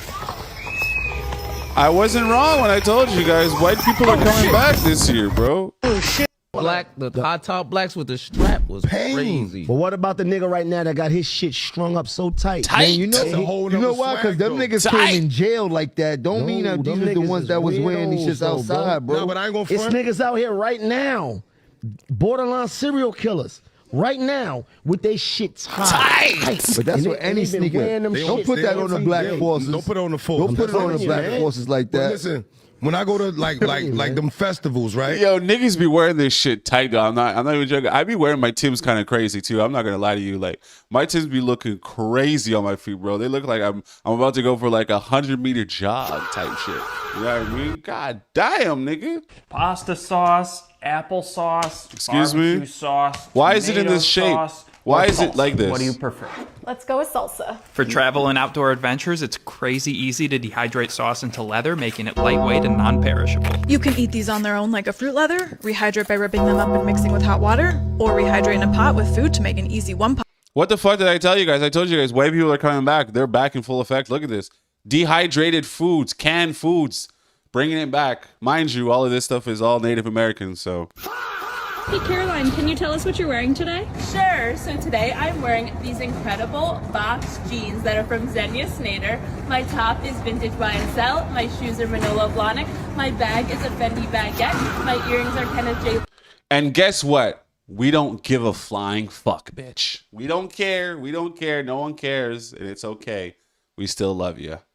One of the things that the judges are looking for is the proper water extraction, and xCephasx has an incredible pressure there. Like, is this near for real? knocking this glass stand off of, wow. It's for real. The cracking there of the frames on that bottom. xCephasx there. Is this almost tinting? going through the glass. There is no water left on here, just like a dry Sahara desert. Okay. Here in Reno, Nevada. And if you watch the feet right there, how he's firmly planted on the ground. He's harnessing the energy of Mother Earth there and working that momentum. He's transferring the energy of Mother Earth. You guys are really trying to like glaze the fact that this nigga's just tinting windows, eh? Jesus. What the fuck is this, bro? Jesus. What is that? What is that? What is that? And then you guys ask me, why do I believe that the churches in the Congo are just an absolute joke? What is this? Who hit him like that, dude? Who hit him like that? Who hit him like that? Dear God. Engine in my factory, what are you thinking? Why have you found me? I have many engines. They are very complete. They are very pretty. If you need many engines, you can find me. Don't hurt me. Don't lie to me. Many engines in my factory. I hope you can take them. Please believe me. Please choose me. Many engines in my factory. We are very complete. Okay, well, I guess we got all the facts. What the fuck? Just when I was gonna say white people are back 2026, and then fuck. Just good chicken and bad chicken. Just when I'm giving white people so many points for this being their year of return, this is the type of shit y'all niggas show me, bro. It's Diet Coke chicken No. night. No. James gets free pop at work, and whenever he brings home a couple cans of Diet Coke, I know that's kind of my cue to make Diet Coke chicken. What the fuck kind of cue is that? I've gotten like so good at this now. I just kind of eyeball. Just because the Diet Coke is free from your work, you take that as a cue that you must make it and use it for chicken with ketchup? Fuck. What is this? It's really all about consistency. Ugh. Let's see. If you want to know exact measurements, just type in Diet Coke No, chicken we don't want in any that. search engine, and it'll pop right up. It's a pretty popular recipe. No, it's And I'm not. gonna go ahead and add in the good chicken. In the bad marinade. And we'll let it cook for about 45 minutes. Oh, We have God. some rice left, so we're just going to measure it out. Oh, and see what we have. my God. This is... Oh, look at that. This is horror. It's like exactly a cup. This is That's perfect. horror, bro. We'll wash that. Hey, putting it in my rice maker. This is horrible. And She's 2 cups of losing it. water. She's losing it. I'm going to do peas today. Be kind. I can't believe this is real. I'm going to put the peas in the microwave. I don't care anymore. I don't care. You can put fucking caviar now at this point. I don't really give a fuck, bro. Her skills just really showed me that there's no hope. There's no fucking hope, bro. What is that? What is that? Here's another.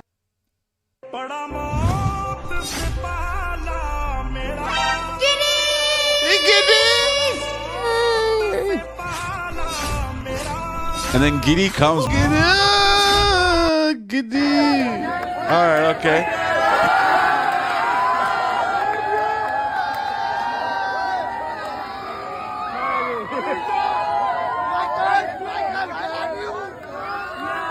His poor posture problem indicates that he has bad self-esteem.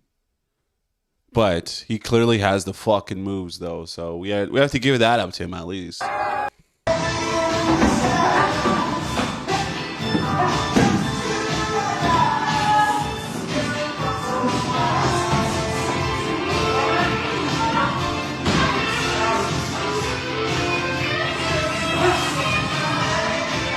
I don't know what the fuck they're getting ready for, but god damn, am I underprepared. If they're already at this skill level already, I can only imagine the type of damage they can do to you. Holy fuck. Like they're gonna put me in a box. It's kind of weird, but yeah. And I was running through UP Solar with them packs. Fuck a CGPA, mujhe chahiye CVS. Bitch, fuck a CGPA, mujhe chahiye. Bitch, mujhe chahiye VVS. So you know, bro, fuck a CGPA. You heard it here first, bro. What'd you say? I'm lady boy. Have feet. What? What do you mean?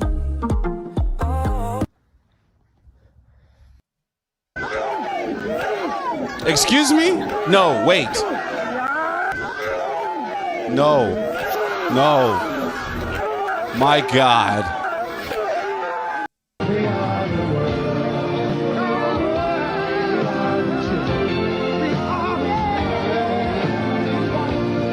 First of all, wow, Quincy Jones, you're really showing another side of you to the public, my guy. This nigga said, no, I don't want to sing. Then Quincy said, I'm gonna lick what he's putting up. Whatever Prince puts on the table, I'm licking it. Oh God. And just when I was gonna give white people so many points and tell them, yo, white people are back. Look at what we're getting ourselves into here.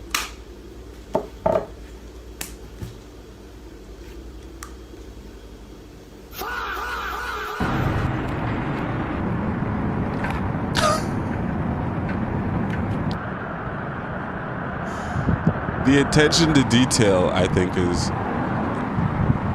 is what grips me really with this whole project.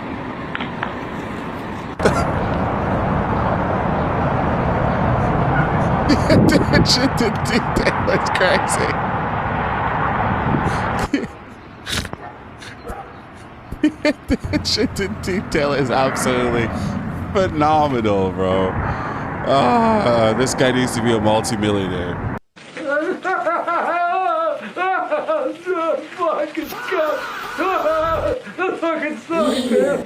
You guys,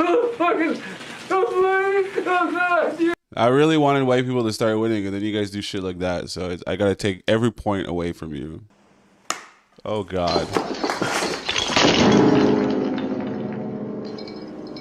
Merry Christmas. Oh, okay. Oh, shit. Damn. Excuse me, I am mesmerized by your beauty. What? What's your name? Thank you. Where are you from? California. California. Is that bitch homeless or she have a phone? What are you up to? Why does she look like that? I meet up with one of my brothers. Oh, nice. What? To watch a football game. That sounds like fun. Look at this old man in the back right here. Look at this old man in the back. He's concerned. Janet, Cameron. Look at this guy. Look at this guy. Look at this guy. We should go out sometime. Yeah, you have a good day. All right, bye. What me, the I'm fuck? mesmerized by your beauty. Wow. Look at this place. That is insane. Shout out to Nelly. Backyard space. A lot of areas to hang out. Looks like some sort of gazebo right here. What a wild house. This pool looks like it used to have some sort of water feature. It honestly could have been a slide. You know, for a rapper that has a pool, it's like, bro, what do you think this was? niggas don't know how to they swim. Had, like, seats up on these little pedestals. Niggas don't know how to swim. What do you think's in that box? I don't know. I think that's a Christmas tree. Christmas tree, yeah. Christmas at Nelly's. 12-foot tree. I didn't see that when I said Christmas tree. I just. Okay, all right. We're all nerds. Ceilings are in good shape too, and it looks like the lights are almost brand new. Really? You can see all the pool pumps from up here. From the ground, they did a pretty good job of covering it up. Wow. Look at this place. Kevin O'Leary told me on national TV that my company... Why you sound like that, shorty? Hi, I called Singleton Matthews and he won my case after trial. Everywhere, attorney. I love you back on that. I love you, Tosh. You love Excuse my me? life, you feel me? You will too, baby. That's what's up. I follow you to the moon. Hey.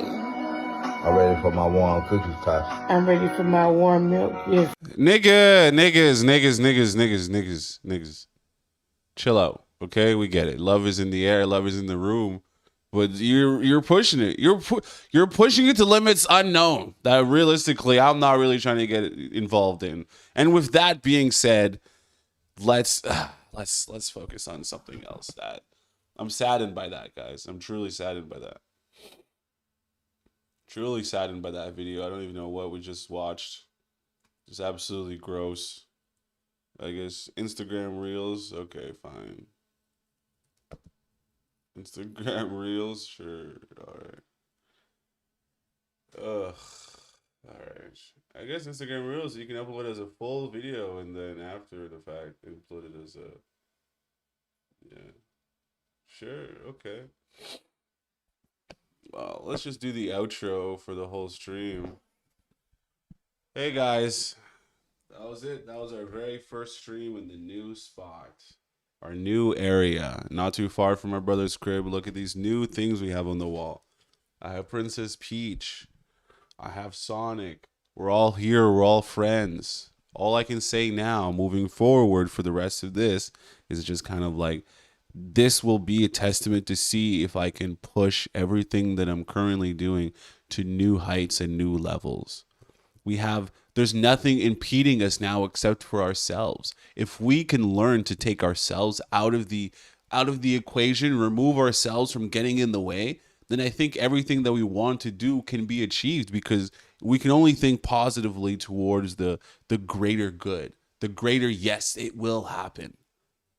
Now, I know it might sound like gibberish, the things that I'm saying, but you need to understand and placate the boy. This is where I'm going for gold. I'm going for broke. I'm going to just throw everything on the wall to see if it sticks. There's not much time left in life. I think I'm old enough now to kind of realize that if this isn't the play, then I must have wasted the last 10 years of my life. And sometimes you're going to think that. You're going to look at your life and the things and the places you've been, and you're going to ask yourself, did I make the wrong choice? But I think if you keep coming back to these certain ideas and niches and tropes, and you keep coming back to it naturally, then I think it was meant for you to make some sort of noise in. So you also have to take that into consideration. Is it the time to stop? Is it the time to pivot? Is it the time to completely let go of the idea? I don't know. Is it the time to take a break? When do you continue? When things aren't fun anymore, do you stop them and move on to other ventures? It's very easy to get caught up in the overthinking of what needs to be done, of how I could possibly better my life or possibly destroy my life. But I think we have to have a positive mindset and say that no matter what level of the situation you're at right now, you have already with you the necessary tools needed to traverse the rivers and deserts and climb the ladder to get to where you want to go. You just have to remove yourself from getting in the way. And with that, guys, I appreciate you guys. We are now going to be, as best as I can, try to stream every single day. And I hope you guys enjoyed today's stream. To start was a little bit of a fumble, but, you know, such is life, as they say. All right, gang. I appreciate you guys for tuning in today's stream. We have about 4.5 hours stream today. 4.5 hours stream. That's exactly how it should be, bro. That's a 4.5 hour stream. I wanted to do gaming and I wanted to do X, Y, and Z, but I just said, you know what? Fuck it. I don't think so.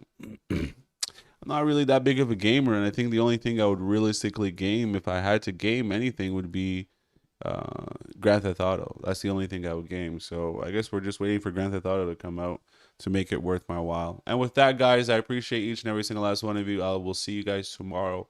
Peace.